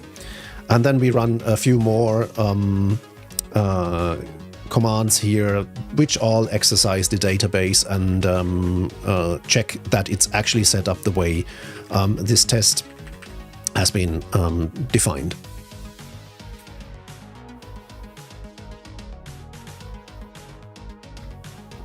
And to be honest, having a decent test suite was a game changer for me. When we started using Chef back in 2010, I don't think there even was much of a test framework available, but I definitely did not know about it. And so every deployment was connected to anxiety if we would break something. And even though we probably had a test environment quite quickly, a test environment never gives you the confidence that you've covered everything, because it depends on what you do in your test environment to make sure that there aren't any regressions. And yeah, with human testing, you can never be as thorough as you can be with a test suite. So when we started building our infrastructure code together with these integration tests, and these integration tests started catching errors and stuff like that, and started growing with issues that we didn't catch in testing at first, but then were covered by the extended test suite afterwards. That makes deploying so much more smooth, and it gives you so much peace of mind that there isn't too much that can go wrong if you deploy your code in testing or in production. So I'm really, really happy that by now we have quite a decent test coverage across all our significant cookbooks, because that allows us to even deploy on Fridays.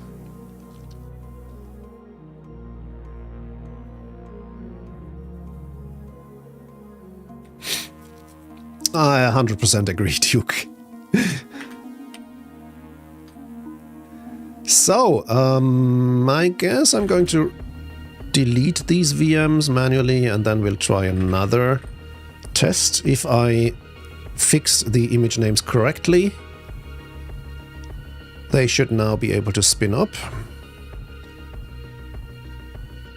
Nope, that didn't work either. I think I might have gotten the names wrong.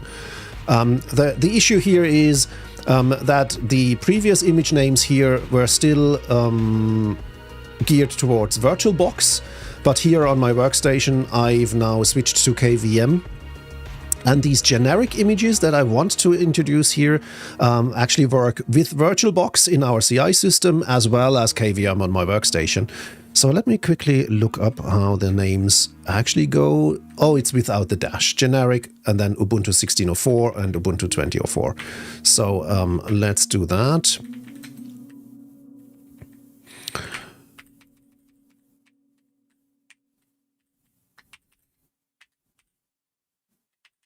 I can actually rerun rake test again because the test framework will recreate the VMs anyway.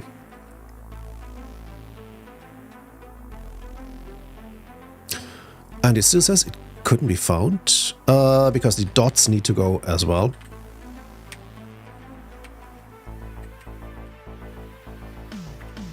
Is it right?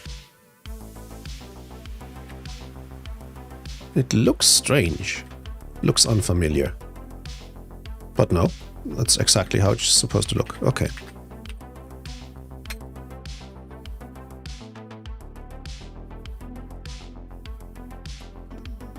Oh, that's an interesting idea to get even more high level by actually saying, yeah, let's deploy WordPress on such a test instance and see if it works. Run the WordPress test suite on our virtual web host. That's an interesting thought. However, that would force us to spin up a whole what we call hosting cluster, because since we are aiming at high performance and high reliability, we have a lot of redundancy and a lot of purpose-specific setups. So we have web application servers completely separate from database servers, completely separate from the shell login server we provide our customers with, completely separate from Apache Solr search index machines. So in order to actually deploy WordPress, I would have to spin up a whole cluster with a single database, at least with a web application server, yeah, and then deploy WordPress on that. That's a little bit more complex. And that's something we might do manually in our test environment, where we already have WordPress instances in place, and we simply update our infrastructure code, say, for the database, and see if WordPress still works and if it still can talk to the database. Or we deploy a new web server, which then grabs the existing WordPress code from our Git repository server, deploys it, and then we can see if the website still works. I guess the test environment where we have all these different server roles in place is the easier location to do these high-level tests. But yeah, of course, if there was an easy way to get this done here on my workstation, and I could actually see a WordPress instance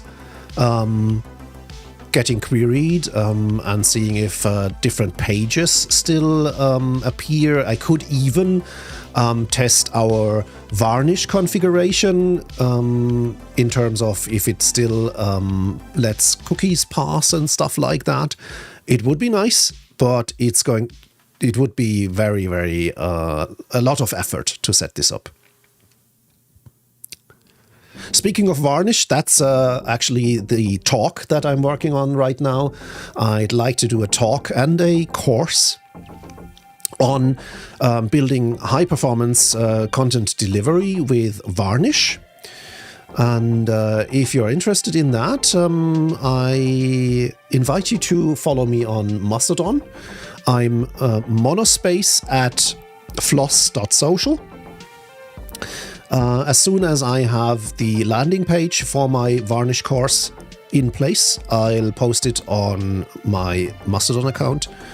And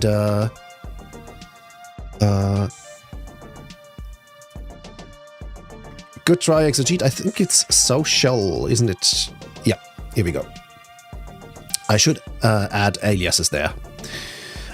Yeah, as soon as that's in place, you can sign up for the waiting list and join me for this course if you are interested in speeding up your web delivery like the major CDN services do. that is going to be the course for you.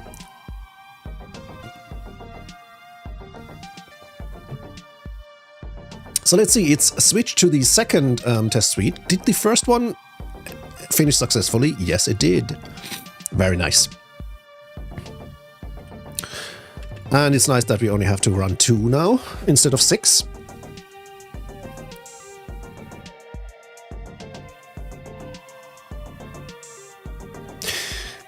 That's a very valid question. Typically, our customers choose to have a dedicated cluster where web applications... let me start again. Usually, we provide our customers with dedicated clusters containing 2 web application servers minimum, with a Varnish instance in front that also acts as the load balancer. They have their dedicated shell box where they can log in and find their website code deployed as well, just without a web server. So that's where they can run manual maintenance commands or cron jobs, batch jobs and stuff like that. And with dedicated auxiliary services like Memcache or Solar or something like that. Usually we run our databases on bare metal servers in a shared fashion, so multiple customer clusters might access the same database. And that is simply because modern hardware, especially if we're talking about bare metal, has so much power that we can easily run many customers on the same database cluster. So our database clusters usually do 5 or 10,000 queries per second or even more. But we also have an enterprise level offering where even the database is dedicated to one single client. We have quite a few clients that need these kinds of resources because they run really, really huge websites with lots of content and maybe even quite inefficient database queries. We can't influence that. So they actually take advantage of having a bare metal MySQL cluster to themselves. There's different configurations, but the default is dedicated cloud instances for web application servers and all the other roles, but dedicated but shared database clusters.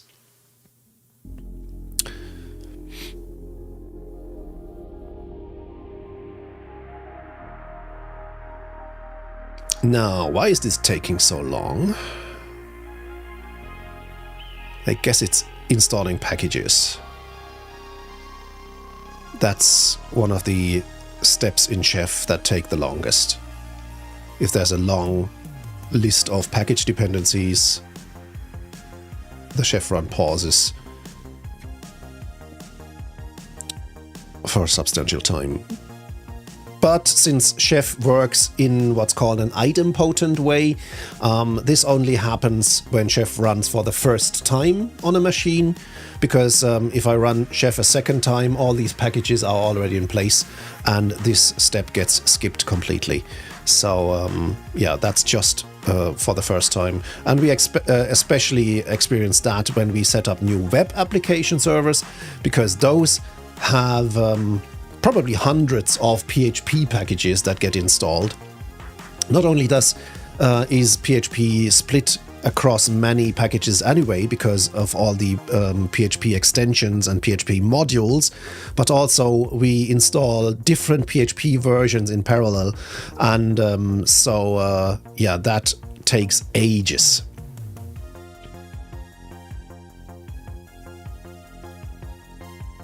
While we are waiting, let me quickly actually do that before I forget. So I'll set Mastodon and socials as stream commands as well. Nope, that didn't do what I wanted to do. Yeah, so no.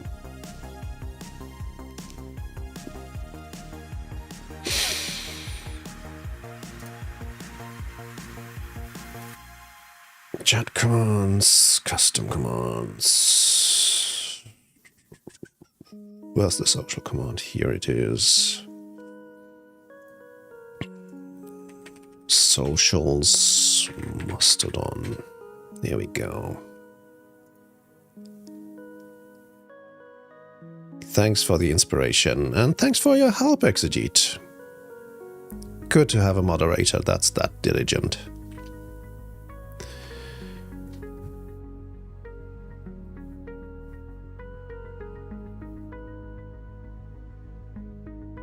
I don't think the Ubuntu 16 test suite took this long, did it? Feels strange.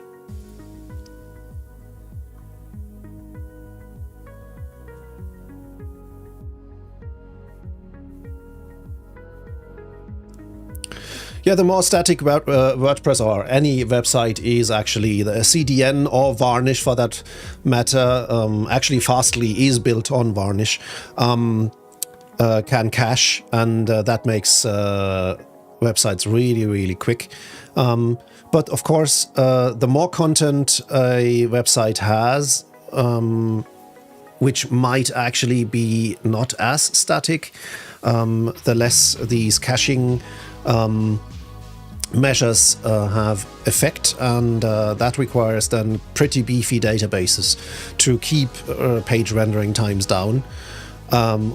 We've seen pages that took 10 or 20 seconds to render because they were running thousands of database queries to render their content, and that's when we jump in and work with our clients and advise them where they need to make optimizations if these terrible rendering times can't even be mitigated by caching. And still with caching, once in a while, these page renders need to be done again just to refresh the cache content. And that's when you, again, suffer from long loading times. So ideally, of course, people will optimize their websites to not even take that long. Okay, second test suite finished successfully as well, which means we can actually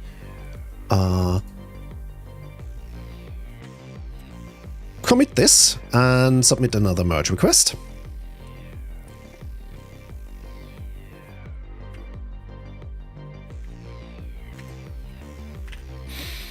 That is basically a chore for Freestyle Box MySQL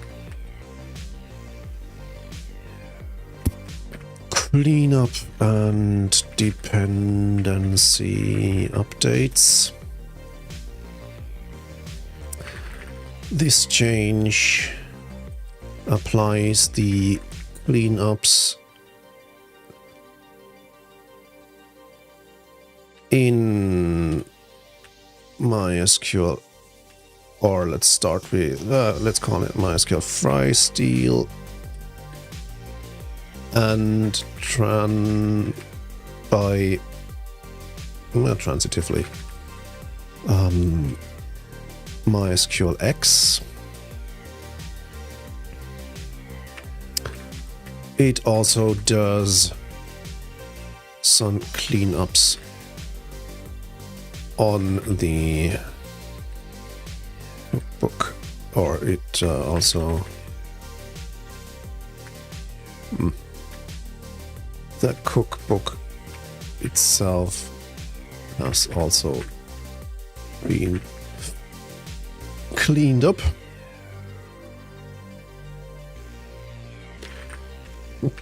Requiring even more attribute, what do we call them?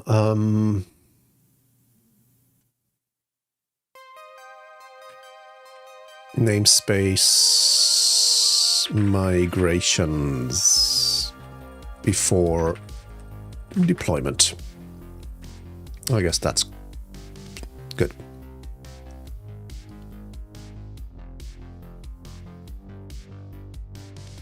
I know, don't apologize for asking questions. Questions are highly welcome, and I'm more than happy to answer every sincere question, so don't worry about that. This interface is actually just Git from the command line, to be honest. I do have LazyGit installed, and I use it if I want to have a more convenient way of browsing changes and stuff like that, but for the most part, the shell is my IDE, and I'm actually going to do a talk about that in the future eventually as well. So this is just a Git commit.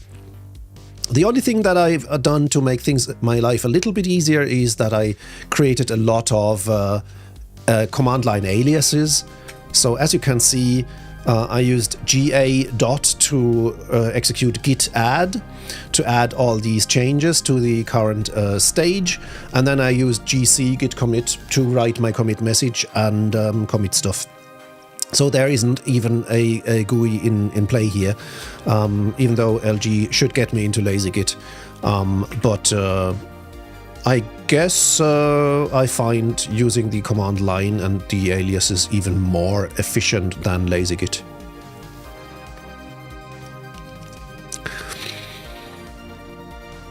And if you're interested in my aliases and stuff, you'll find everything in my dot files.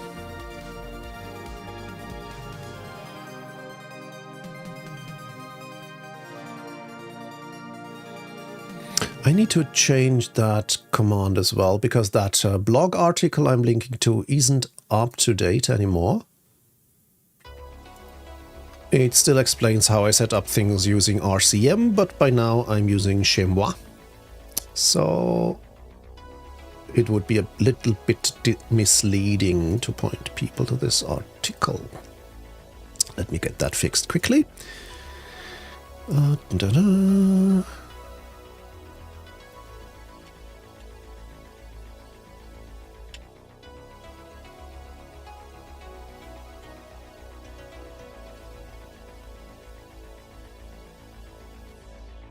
And if you have any questions about my dot files, feel free to ask as well.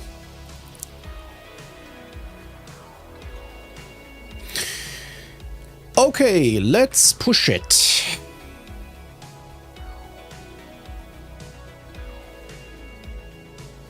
Fuck.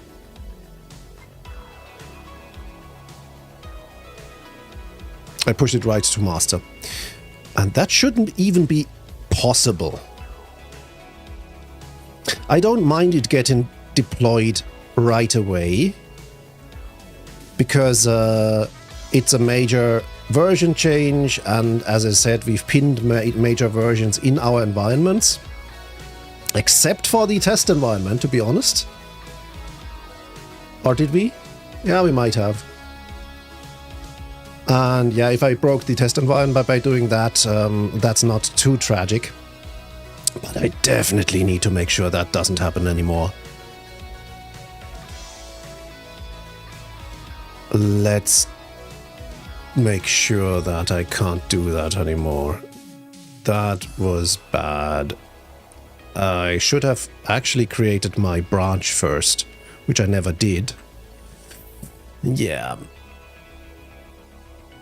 Yeah, pre-commit hook would be a good idea, but I also want to set the master branch here as a protected branch. The only thing that we couldn't do would be hot fixes. And that's probably because or why we don't have them in place. But we could actually make them unprotected if things are that dire. So I think I want to make the master branch a protected branch.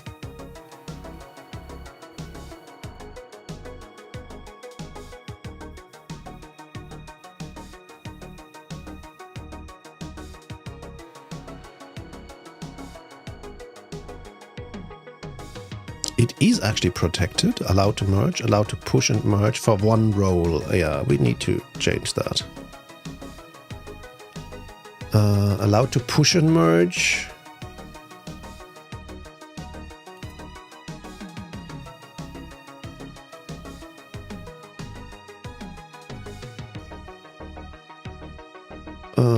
Push and merge, no one.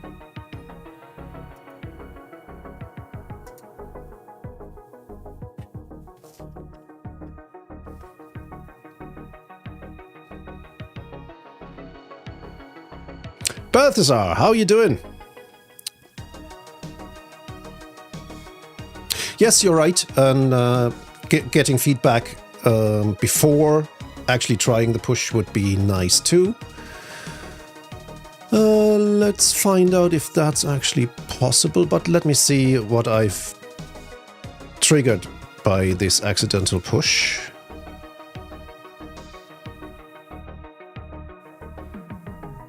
So that was quick in deploying this. Let me see. Yeah, it went straight and released that version.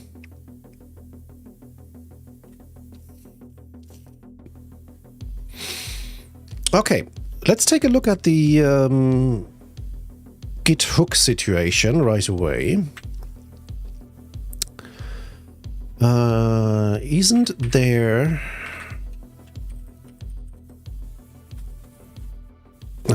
wrong direction. Let's do it from here.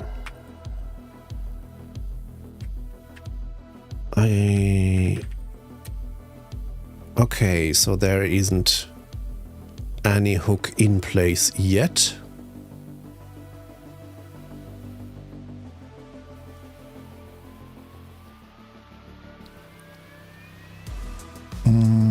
I think I would like to use a tool here to set this up instead of having to advise people to build their own Git hooks. Let me see, how would this be done manually? .git hooks, I guess pre-push?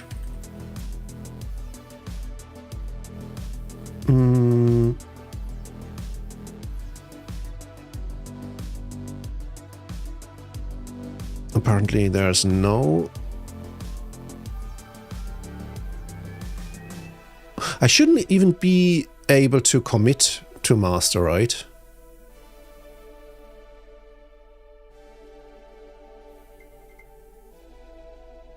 Oh, you'd set it centrally.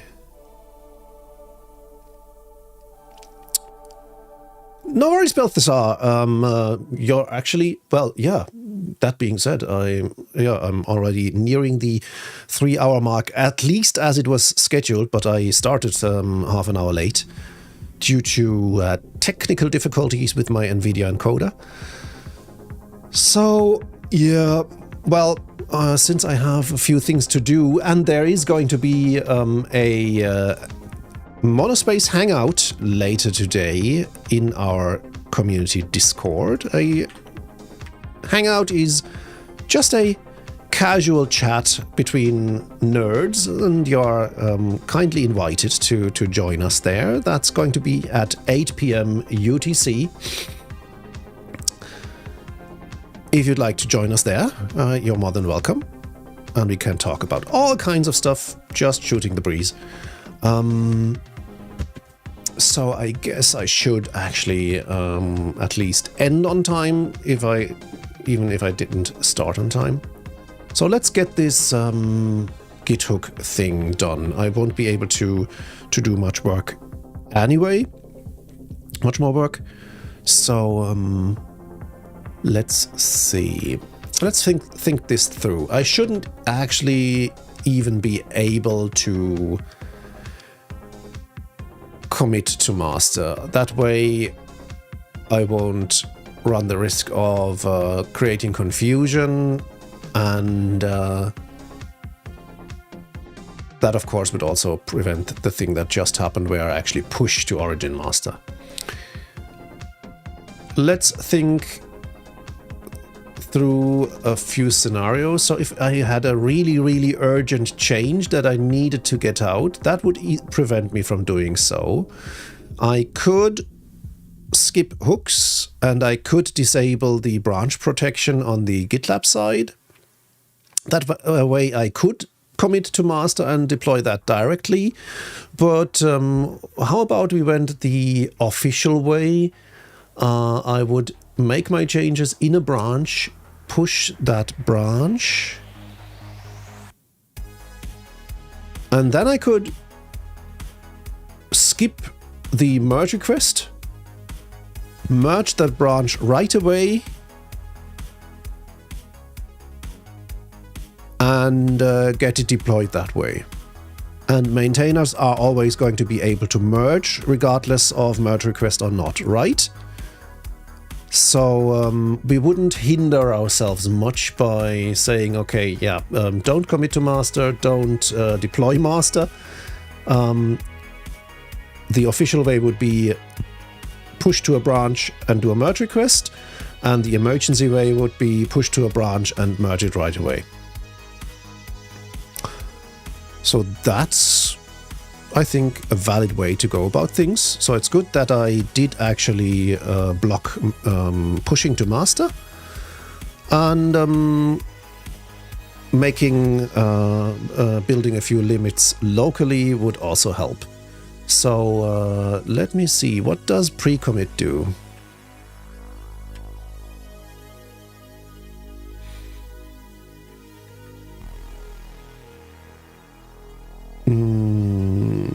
That's just sanity checks, but nothing about master.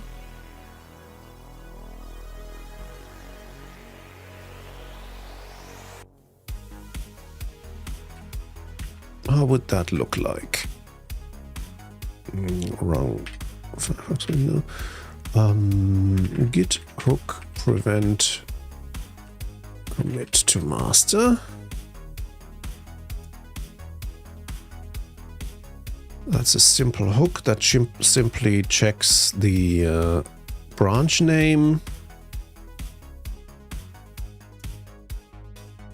Okay. Now it looks like my daughter can't come in. No one's answering the door, so I'll be right back.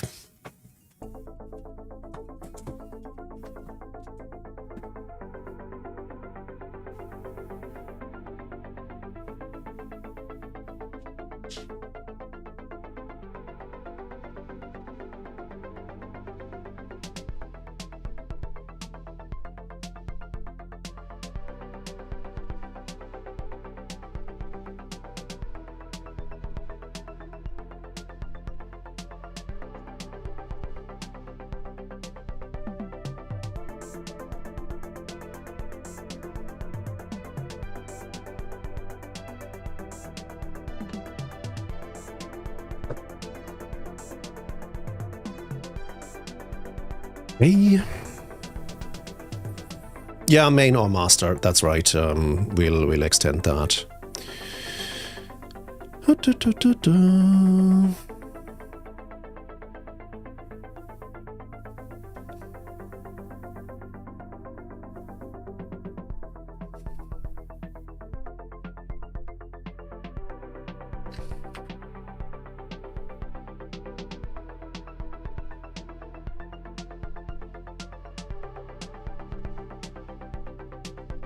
Let's take a look at your... I'll take a look at your hook later. We'll just implement that quick way. Oh, I can't do that. No, I can't. There's no easy way to get into there from new Vim, is there? Let's do it directly. Good. Hooks. Pre-commit. Not sample, but actually pre-commit. If branch equals master or branch equals main, which we should actually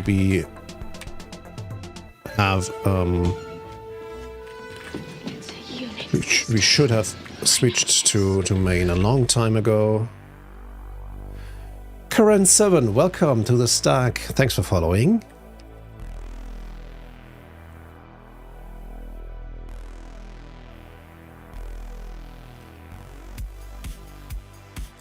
Ooh, look at Balthazar enjoying his Kubernetes adventures.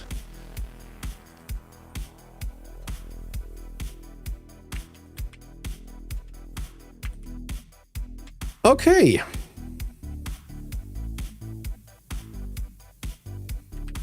We'll make it executable as well. Shall we try that? Touch test git add test commit test. Nice.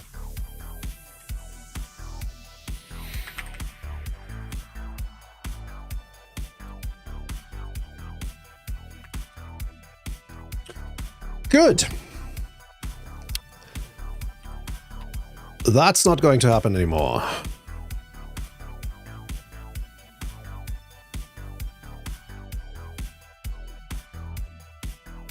I wish there was a way to integrate Git hooks into the repository so everyone on the team could use them in the same way.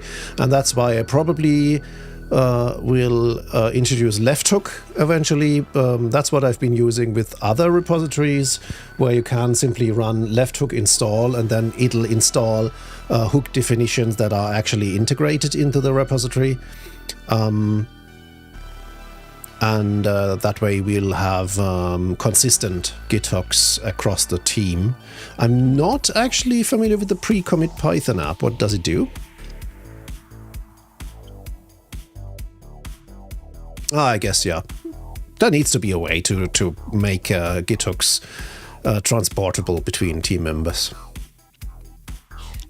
And there are probably lots of implementations of the same thing. Well, let me think. Is there something that I have to fear when in 6 minutes I'm going to go on call?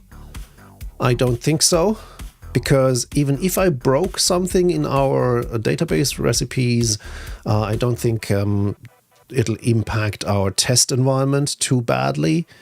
But yeah, I'll see. That's it for this live stream. I hope you had fun. I did. We did make additional progress. I'm quite happy with how my infrastructure code is improving. We did actually let our database infrastructure code rot a little bit, simply because we didn't have to install databases on a regular basis. Since we are running these huge clusters, we installed maybe one database cluster per year or something like that, and so we never really put a lot of effort into automating all that stuff and actually into documenting it as well.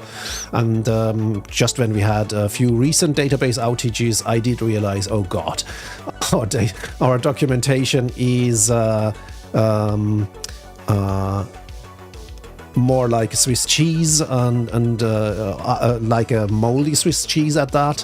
And our infrastructure code isn't up to date as well, and so that definitely gave me a little bit of a kick in the ass to improve things, and I'm happy that things are progressing nicely.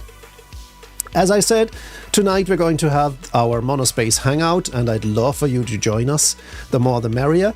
It's going to be at 8 p.m. UTC. If you can spare the time, stop by our Discord and join us there. Otherwise, I'll have another live coding stream on Thursday afternoon, 2 p.m. UTC. And on Friday afternoon at the same time, I'm going to do the Monospace Office Hour, where I answer your question that you can either pose on Discord or, of course, live in chat on Friday as well. So that's it for today. Thanks for stopping by. Thanks for playing Words on Stream. Thanks for all your questions. Keep asking, and I'll see you soon. Until then, take care.